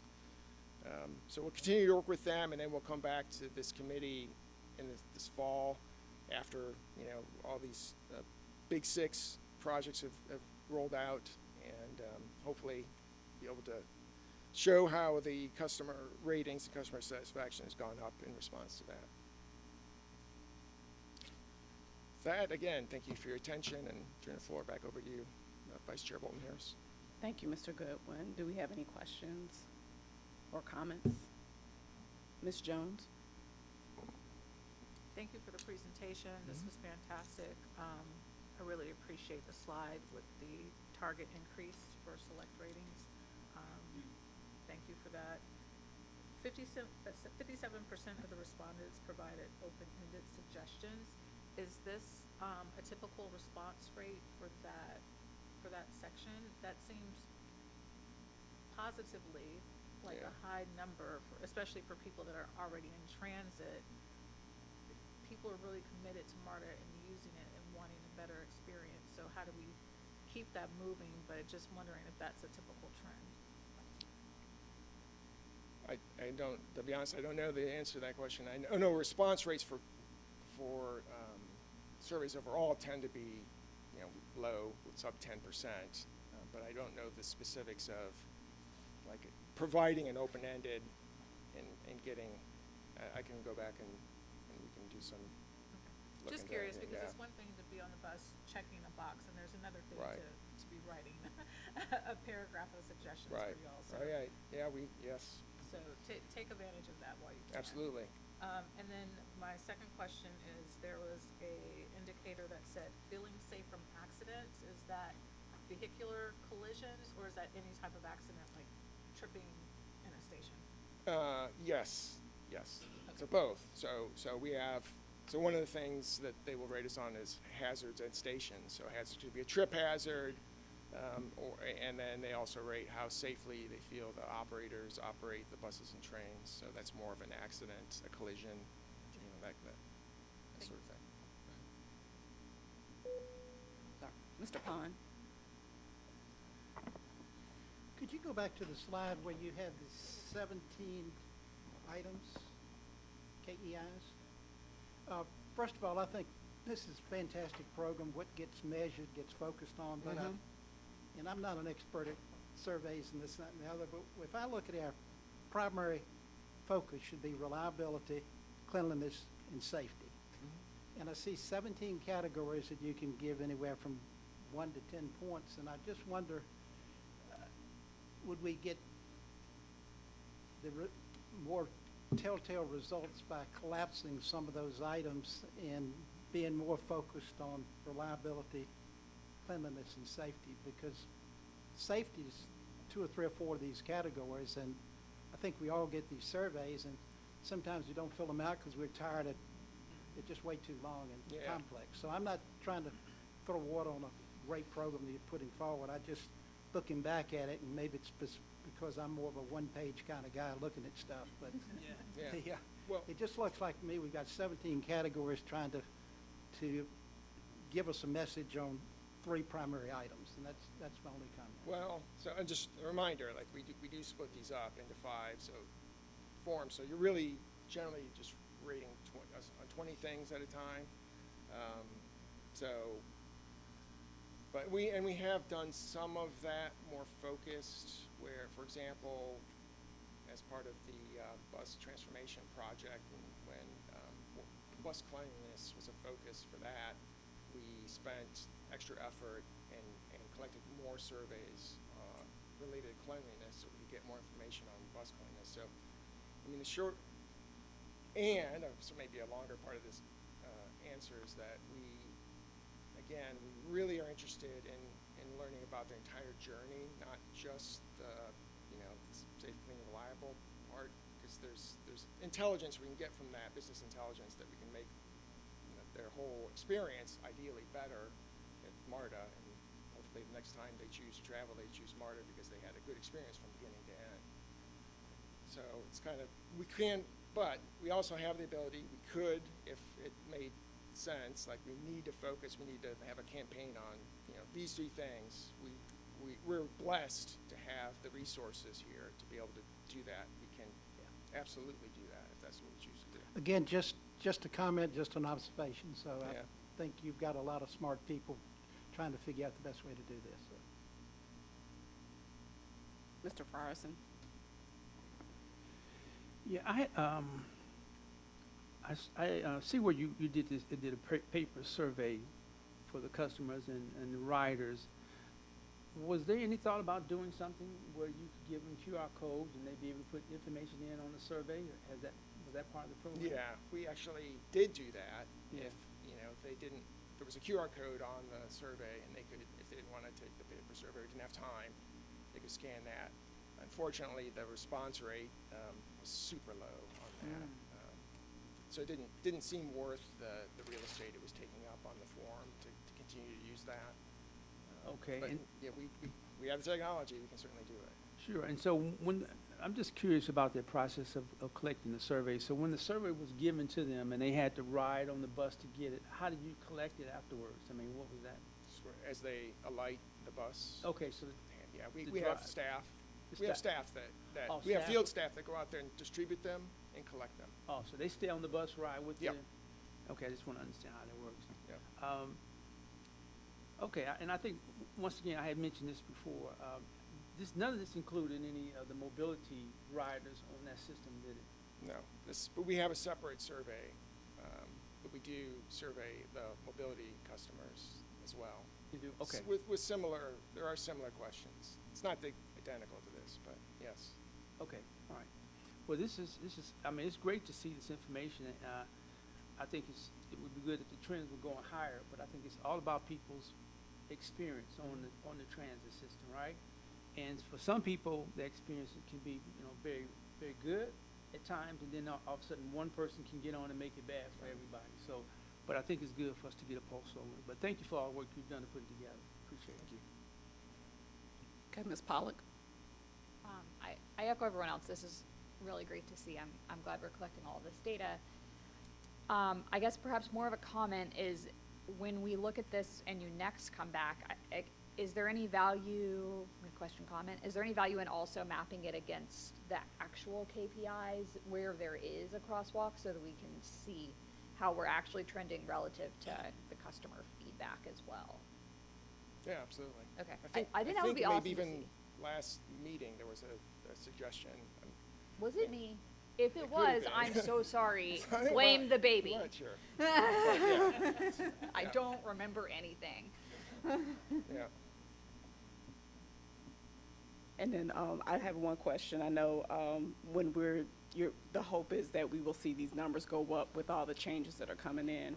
But I also know in organizations when there are a lot of changes coming, sometimes you may see a dip before it goes back up. So can you just address as far as like what you may be, we don't have a crystal ball to look into the future. I'm glad you mentioned that, because there's so we are going to pause actually during the rollout of next gen. There's just so much stuff going on. We feel like that's sort of overload. Not that we don't want people's feedback at that time, but I think you will probably see that. We will see that dip initially until things kind of get to a new normal, and then we're hoping that will take off after that. But I'm glad you pointed that out. Okay. And then my last question, you may have said this in previous presentations before, are the questions that we're asking consistent with other major transit systems that similar to what they're doing as far as the information? Okay. All right. Any other questions or comments? All right. Thank you very much. Thank you. All right. And the other matters that we have are just the FY26 January key performance indicators, which is informational only. And if we don't have any other, I'm sorry, Ms. Jones, go ahead.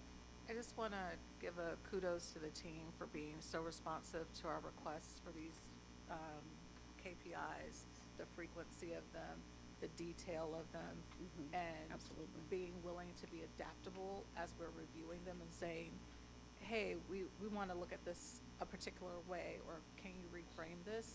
It is really refreshing and very much appreciated. So I just wanted to make sure that you all realize that it's very important, and we don't take your work lightly. Absolutely. And then also to customers that are listening into the meeting, these things help us make the system get better. And so we definitely want people and encourage them to fill out these forms. And yes, sometimes they're cumbersome, but they do make a huge difference in how we deliver service. So it's appreciated.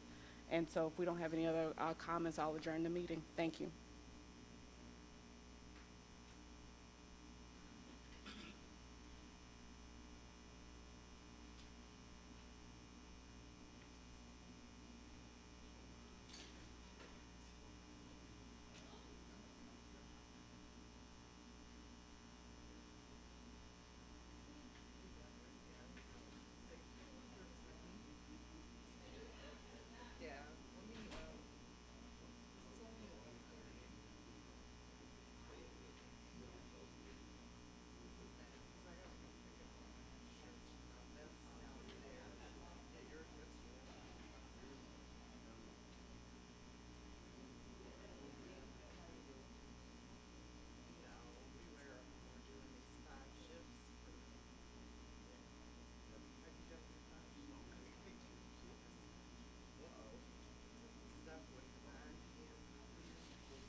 Good afternoon. No, good morning. We're still at morning, y'all. We're making good time. 11:33 a.m. The External Relations Committee is now called to order. ICEO Hunt, you have an announcement really quickly? Super quickly, committee members, you may have heard or may be getting word that there was a new piece of legislation dropped yesterday, House Bill 297. Our external affairs staff is aware of that. We are digesting, it's a rather large bill, so they are digesting it as well as internal counsel and as well as external counsel. And we'll have an update on what we think that comprises over to you in an email or something. But just give us the day to get through it. But you may get calls. You're going to get more information from our team. Thank you. We have minutes from the January 22nd, 2026 External Relations Committee. May I have a motion for approval? Thank you, Ms. Hardage. A second? I'm not against it. Okay. Is it, did we get a second? Is it me? Yeah? Okay, cool. No. Did it go through? I'm sorry, my screen is stuck. Motion is approved. And now we'll have a briefing, a government and community affairs briefing with Ms. Jennifer LaRosa. Jennifer, go ahead. Thank you, everybody. Jennifer LaRosa, Senior Director of Government and Community Affairs. So I appreciate you, Chair Jones, Vice Chair Hardage, ICEO Hunt, DGM Allen, Mr. Parker, and board members. Industrious and tireless Government and Community Affairs team, affectionately known as GACA. The GACA team continued robust outreach throughout February and March and maintained a strong and consistent presence in the community. Despite inclement weather, GACA successfully hosted a February open house with more than 60 attendees. We're engaging people where they are, partnering with elected officials at town halls, attending community meetings, and visiting senior centers to ensure they have a clear understanding of the new projects, the benefits, and accessibility to the system. Our targeted outreach includes meaningful engagement like Thomasville Heights Civic League, the Center of Visually Impaired, and the Latin American Association, just to name a few. Through our partnership with local library system, project information is available every branch across communities, ensuring easier access and expanding our reach to residents who may not engage through technology. Our monthly partner toolkit continues to be a great resource and positive feedback of its clarity, ease of use, and effectiveness in helping partners share information within their communities. We've also provided board members printed collateral for events upon request. Mr. Frierson, I have your prints downstairs, as a matter of fact. And thank you for your commitment to the causes, MARTA. And then shout out to Anthony Passon team, printing things downstairs on a robust level. I'm pretty sure his machine was downstairs taking a smoke break the other day. Not one that was cool in the 70s, but the machine was actually smoking, and we had to pause for a while. And I got a chance to call out a few of my team members last time, so I'm going to do one here as well. Christina Garcia Brunel has been borrowed and / added to our team and doing a lot of scheduling and tracking and a lot of our PowerPoints too. That has really helped us all be in different places so much within the GACA team. So going into April, our team continues to experience high demand for community engagement. In addition to the open house today, we're participating in Clayton State University's STEM event to engage students and attendees right now as we speak. We are strengthening our ongoing partnerships, for example, at an upcoming HOA President's Brunch with Commissioner Hambrick that ICEO Hunt will be attending and speaking at. In addition to City of Atlanta, Fulton, and DeKalb counties, our team maintains a presence in Clayton County, connecting directly with residents and sharing project information with plans for a Clayton County open house coming soon. Our future outreach efforts include Atlanta 404 Day event in Midtown, Atlanta Streets Alive, the American Society on Aging, which is a tour with industry peers, and multiple events with community organizations and senior centers across the region. Our monthly partner toolkit will continue going out to keep stakeholders informed and engaged, along with regular updates distributed through our library system partnerships. A few events not listed here due to timing of the request versus the preparation of these documents: Town Hall with City of Atlanta Councilmember Dozier, Clayton County Citizens Advisory Board meeting, City of Palmetto Council meeting presentation, Wellstar Health event that we anticipate 400 plus people at, just to name a few. We will also hold the budget public hearings before our next update here, so you'll receive some details on those shortly to share. Due to the volume of requests and a very full calendar, we are unable to accommodate every opportunity. However, we are working to maximize impact and our reach through strategic prioritization and planning.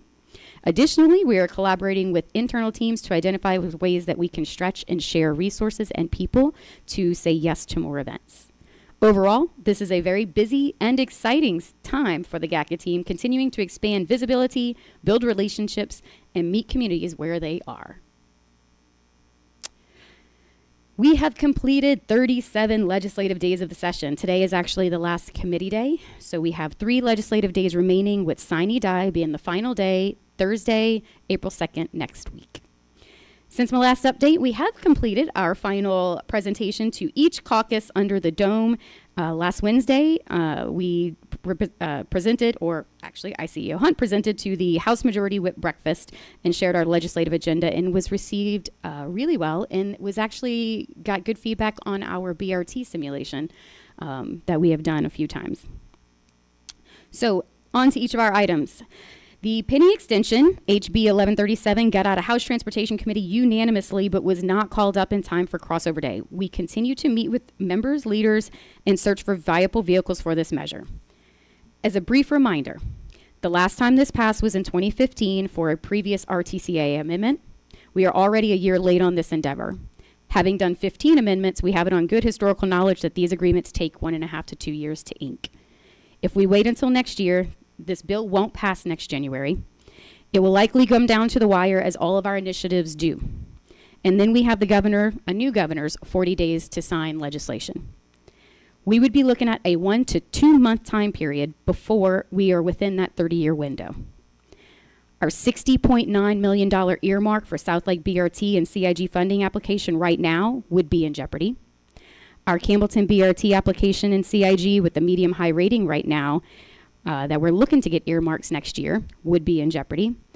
Our credit rating and bonding capacity would begin to degrade. Funding options would be limited. My understanding, and I have Greg Patterson in the room just to verify this, that under a worst case scenario, MARTA would not last 30 years existing on the penny collection. We would likely be structured to just fund necessary operations, no projects, in 5 to 7 years. After that, I'm not sure what the authority would look like going forward. All support on this initiative and helping our state and local electeds understand these consequences are welcome and would be helpful. With that, I'll move on to the camera enforcement with camera enforcement of all kinds still being an issue with the parties of power. We are looking into more local options for enforcing the MARTA Rapid A-Line Summerhill to ensure that these lanes are free and clear of parked and stopped vehicles. We'll be able to enforce the local right-of-way pieces with local resources. If this measure does not pass this year, we are looking into a pilot program with cameras to collect the data to support our need for next year. With that, I'll take any questions.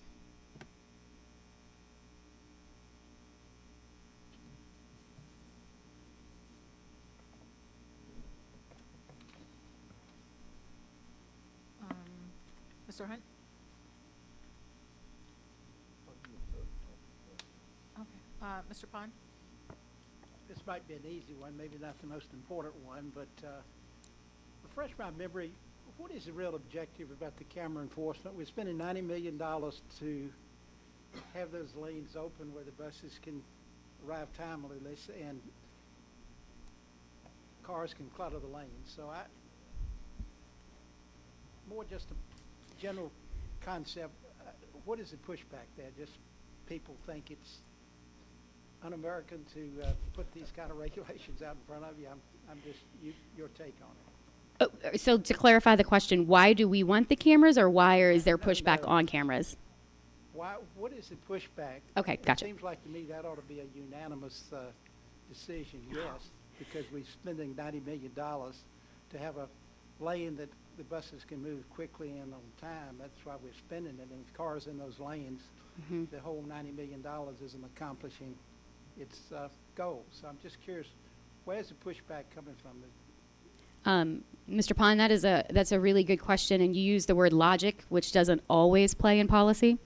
So I will say that my understanding and having watched other camera issues over the past 5+ years, the school zone cameras that have been some bad actors in that space and more of a money grab for some of those issues has caused a lot of heartburn of having any type of camera enforcement and not having full control of human endeavor on that.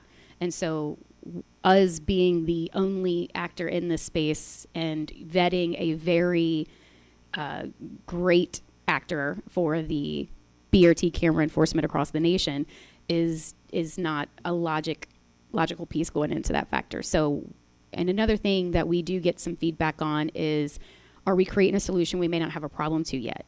We can look to our partner jurisdictions around the nation that have put BRT in place and tried to enforce it in different ways.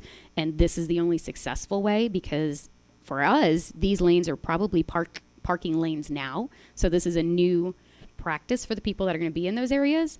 And we do know that this is the most cost-efficient, effective way without using human resources as NPD and APD.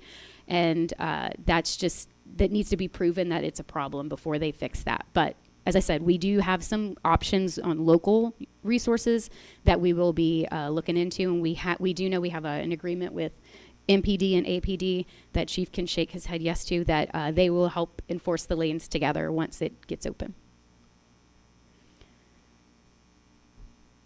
Thank you. Ms. Pollock?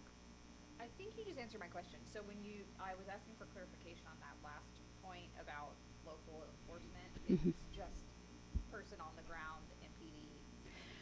We have a few options that we're looking into, but yes, that is probably one of them. It is going to be the primary one as of now that we are 100% sure that we can do.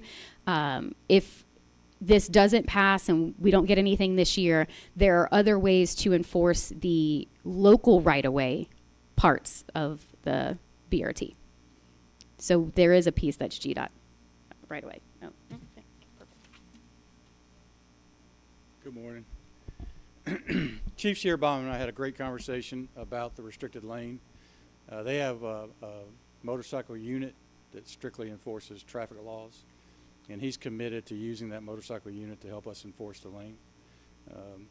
That's what partnerships are about, so we continue to do that in the region. We'll see as we move forward how that progresses and what we can do to tweak it. But we told the legislative sessions multiple times that this is not a revenue generating camera system. This is strictly a restriction of the lane. But as she spoke earlier, my experience in the past, traffic enforcement cameras and school cameras have always had a negative implication because they look at it as a revenue generator only. But this is not generating revenue. This is strictly enforcing the lane. Chair Ide? And this might be a question for Chief. Is our concern that other vehicles other than our buses are going to drive in the lanes or are going to park in the lanes? Both. Okay. We have all the excuse me, the meal delivery drivers. Yeah.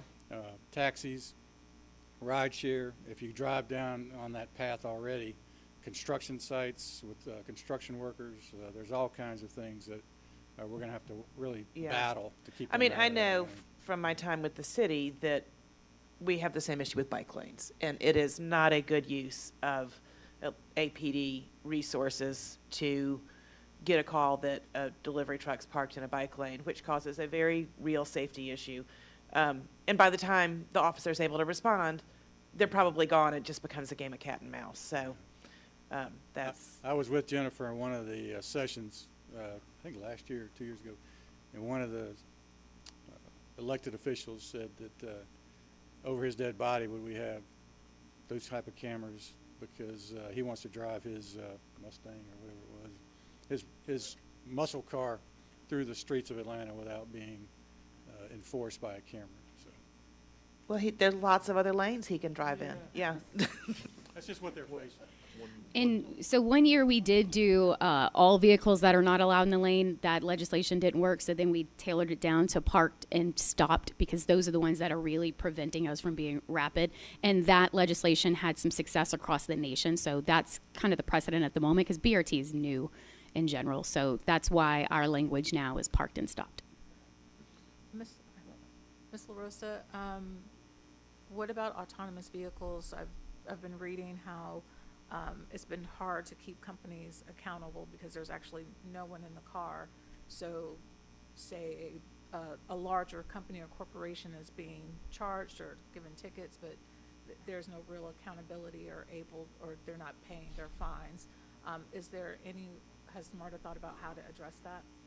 I think that's a really good question, and I think that there's a lot of pieces and parts that we don't have exact answers to. We have asked some of our other partners like WMATA and DC that do this type of enforcement, and there's different ways that they can go about it. Some of those larger groups, like, I don't want to give anybody any ideas, Amazon, Uber, pay a large fee up front. Hey, we're probably going to do this. There's some other ways that they do police that area. So we will be following suit and considering all options, but we don't have an answer to that right now. And just one point of clarification, there will be other vehicles that will be allowed to traverse the lane, as Jennifer has corrected me on before. Other buses, like Express and other providers, can use the lane with their buses, and emergency vehicles, ambulances. So to have that lane clear and open to allow them to get in and out of those communities quicker is also a huge, huge benefit. I want to take a quick moment and ask Mr. Parker to come up. And while he comes up, I'm going to make one correction. It's House Bill 1286, not 297, 1286, if you may have done any Google searches. Mr. Parker. Good afternoon, board members. Steve Parker, Chief of Staff.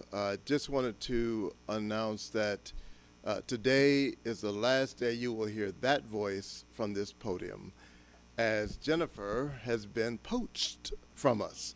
It's her business to share who poached her, who dared poach her, but her last day with us will be next Friday, and I just want to say that she's been one of the hardest working, brightest, most strategic people I have ever worked with, and she helped make my job as AGM of External Affairs much easier. I couldn't have done it without her. Same can be said of Ms. Fisher and Ms. Kanita, but this is her moment, and you two may not have moments like this.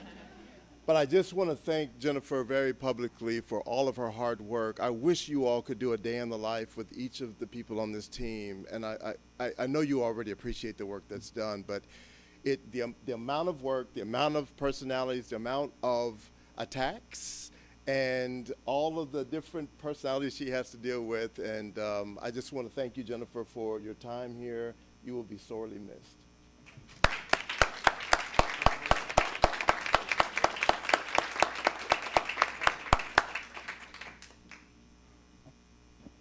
Thank you for that sad announcement, Stephen. All right, moving on to the next order of business, and Jennifer, again, thank you so much, and we appreciate you, and this is not goodbye, I'm gonna assume, this is see you later? Okay. Oh, wait a minute. All right, so moving on, we will have a marketing update from Chinette Kanita, Senior Director of Marketing and Sales. I hate to follow that. All right, so good afternoon. All right. Good afternoon, Chair Jones, Vice Chair Hartage, Mr. Hunt, Ms. Allen, and members of the board. My name is Chinette Kanita. I'm the Senior Director of Marketing and Sales. And so thank you for the opportunity to share a brief update of the work of my industrious, amazing, and creative team. Today, I'll walk you through how we're supporting MARTA's Big Six initiatives for 2026 through our robust marketing, strategies, and tactics. And at the end of the day, our goal is simple: making sure customers understand what's changing, feel confident using the new services that are coming, and continue to choose MARTA as the easiest way to move around Metro Atlanta. So over the next year, our customers are going to see some of the most significant improvements to the system in decades, from the next-gen bus network and MARTA Reach to Breeze new rail cars, bus rapid transit, and the World Cup. This is a transformational moment for MARTA. And our role in marketing is to make sure customers not only know about these improvements, but actually understand them and feel ready to use them. So our strategy really comes down to three things. First, awareness. People need to know what's coming. Second, it's education. We help them understand how it works. And third, it's adoption, getting people to actually choose MARTA. And that's where Let MARTA Drive comes in. Our job is to take complex system changes and make them simple, clear, and useful for our customers. So to do that, we meet customers wherever they are. We're using a mix of digital, social, out of home, such as bus wraps, bus kings, transit advertising, including digital signage in the station, static signage in the station, and traditional media. The goal is consistency, making sure no matter where someone sees MARTA, they're getting the same clear message. And just as important, we're reaching both current riders and people who may not be riding MARTA yet. Now with NextGen and MARTA Reach, the focus is really on education. We're helping people understand new routes, new options with the on-demand service, and how to navigate the system differently. You'll hear me reference impressions, and that's simply put, that's how many times our messages shows up in front of people. For this effort, we're looking at over 40 million impressions, which means millions of opportunities to make sure riders are informed before these changes take effect. And here's some example of some of the creative that has been developed by our teams. Now, Breeze is all about making the experience easier. Tap to pay, faster entry, less friction, which is a big shift for our customers. So our focus is making sure people not only know it's coming, but feel comfortable using it. This campaign is expected to deliver around 50 million impressions, giving us the frequency we need so people see it more than once and actually remember it when they're at the fare gates or wherever they are on the system. For Rapid A Line and the new CQ 400 rail cars, these are big, visible milestones. We'll support those with launch moments, events, and media coverage that really highlight progress and investment in the system. These are opportunities to build excitement and reinforce confidence in where MARTA is going. So the World Cup is a different scale entirely. We're not just talking to Atlanta, we're talking to the world. So our role is to make sure visitors understand how to use MARTA and see it as the easiest way to move around the city. This campaign is expected to generate more than 300 million impressions, putting MARTA in front of a massive global audience during a once-in-a-generation moment. So when you look across everything that we're doing, we're projecting more than 390 million impressions. And in simple terms, that's hundreds of millions of times people will see, hear, or engage with MARTA messaging. That level of visibility is what it takes to drive real awareness and behavior change at scale. So we've also secured over $500,000 in FIFA-related advertising revenue, plus another $200,000 in general advertising just for the first 2 months of this year. So at the end of the day, all of this comes back to the customer experience. Better service, more flexibility, easier payment, new trains, faster, better bus system, and a system ready for the world stage. So our job is to make sure customers understand those improvements, feel confident using them, and that they continue to choose MARTA. Thank you. Thank you, Ms. Kaneda. Are there any questions? Seeing none, just one point of feedback.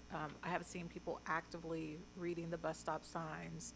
I've heard about people spreading the word by word of mouth, letting people know what's happening. With so much technology being incorporated into so many changes, I think it would be important to still highlight the fact that people can still call MARTA, that seniors will be able to call to schedule their reach trips. Because this is a lot of information. You all are doing a lot of work, and it can be daunting for people externally that are trying to navigate this and understanding what they can and cannot do. So knowing that they still have that connection and that accessibility, I think is really important. Thank you. Thank you. Thank you. All right, we'll move on to a briefing on media impressions from November 25 to February 26 and Big Six Communications with Stephanie Fisher, Senior Director of Communications. Good afternoon. Is it afternoon? Almost. Good afternoon, Chair Jones, Vice Chair Hartage, Mr. Hunt, Ms. Allen, Mr. Parker, and members of the External Relations Committee. I'm Stephanie Fisher. I'm the Senior Director of Communications, and it is my pleasure to come before you to present an overview of our media impressions for November 2025 through February of this year, and to brief you on the communications efforts around the major projects that are coming online this year. Last November, we sent out 9 press releases, including informing our customers about the installation of Better Breeze Fair equipment and celebrating the unveiling of the Outcast bus to mark their induction into the Rock and Roll Hall of Fame. Our news media impressions, meaning how many times MARTA was mentioned in the news, were around 1,000 for November. This is a bit lower than we typically see in a month. Our social media impressions, which are how many people view, engage with, or comment on a post, were 1.4 million, and that's an average amount of social media interaction. The most popular social post of the month was one announcing the Dome station's name change on the anniversary of the bus blocking the Dome implosion. We still get a lot of mileage out of that meme. In November, our news coverage was almost all positive or neutral in tone, with a wide range of headlines. We had updates on the 5 Points Transformation Project and the new train testing, to our public art program Artbound, and some great restaurants you can get to on MARTA. This resulted in a $27 million advertising value equivalent, or AVE, which measures audience reach and puts a value on our earned media coverage. In December, we sent out 8 press releases that resulted in over 1,200 impressions in the news media and over 1 million impressions on our social media platforms that include Facebook, X, Instagram, LinkedIn, and Nextdoor. The most popular news story of the month was the renaming of Dome Station to SEC District Station, and the name change continued to be a topic of discussion on social media when a homemade sign bearing the new name made ESPN's College Game Day during SEC Championship weekend. Similar to November, almost all of our news coverage in December registered as positive or neutral in tone. 2 big announcements made headlines during the month: the launch date of the Next Gen Bus Network and the teams playing in Atlanta for the World Cup. These stories contributed to the $37 million in advertising value. January was a very busy month for us. We shared 19 press releases with the media. That's more than twice as many as we shared in December. And we kicked off the month with our New Year, New MARTA campaign, highlighting all of our Big Six priorities for 2026. We saw 1,500 impressions in the news media and a little over 600,000 on social media. Now, for context, engagement on social media, we'll see it dip a little bit when we're covering more informational topics like project news. Lifestyle and trendy posts, that type of thing, they typically spark more interaction. The tone of January's news coverage, while still predominantly positive and neutral, was still lower than average. This was likely due to our winter weather coverage, which typically registers as negative even though the information we're providing is neutral. Other items that contributed to the increase in negative news were the AJC's coverage of the Streetcar East Extension, and we had a shooting at East Point Station.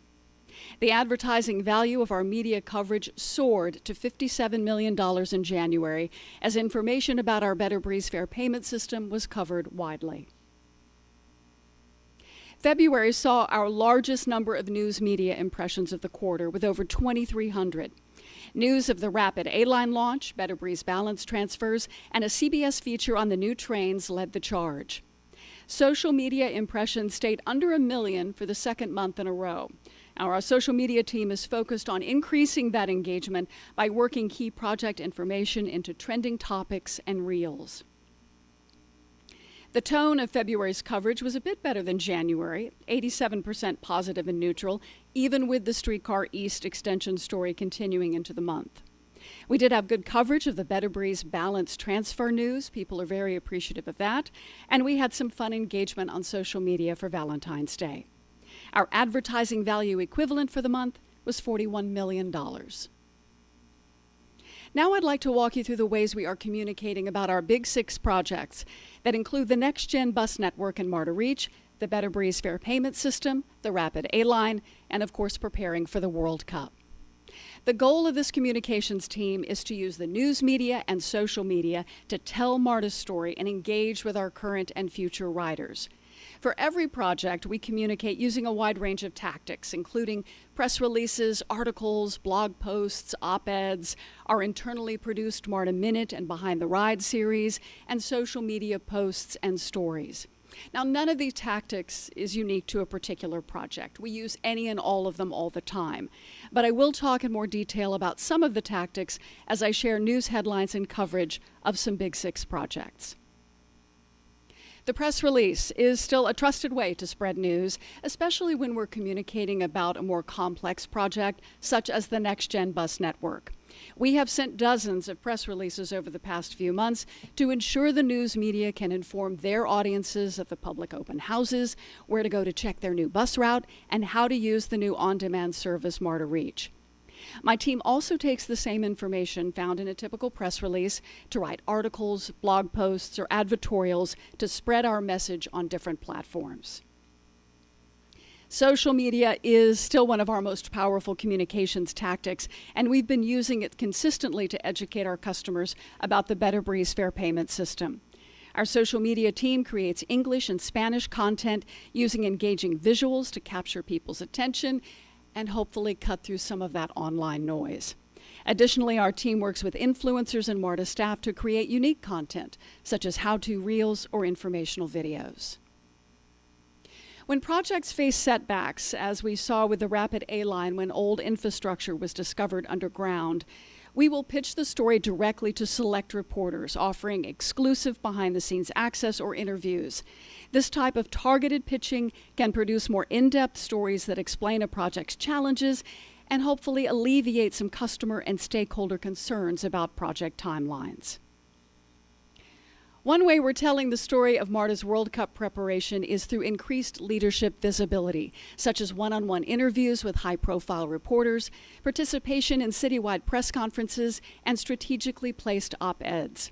For this upcoming global event, we are communicating with all of our media and transportation partners, national and international, to ensure our message of operational and customer experience readiness reaches all audiences. When telling MARTA's story, one of the surest ways that we can elevate the piece and extend its reach is by centering the project around a person. And we did that recently for a CBS Atlanta feature on the new trains. Their story, they told it through the eyes of Reggie Johnson, a former rail operator who came out of retirement to help test the new trains and train employees. And it made for a personal, engaging piece about MARTA and one of our transformational projects on the way this year.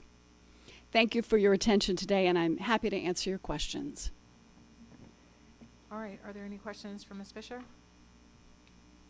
All right, seeing none, thank you. Thank you. And the next matter on our agenda is the February 26th Government Affairs Community Engagement and Legislative Update for information only. Are there any other matters to come before this committee? Seeing none, we're adjourned. Thank you.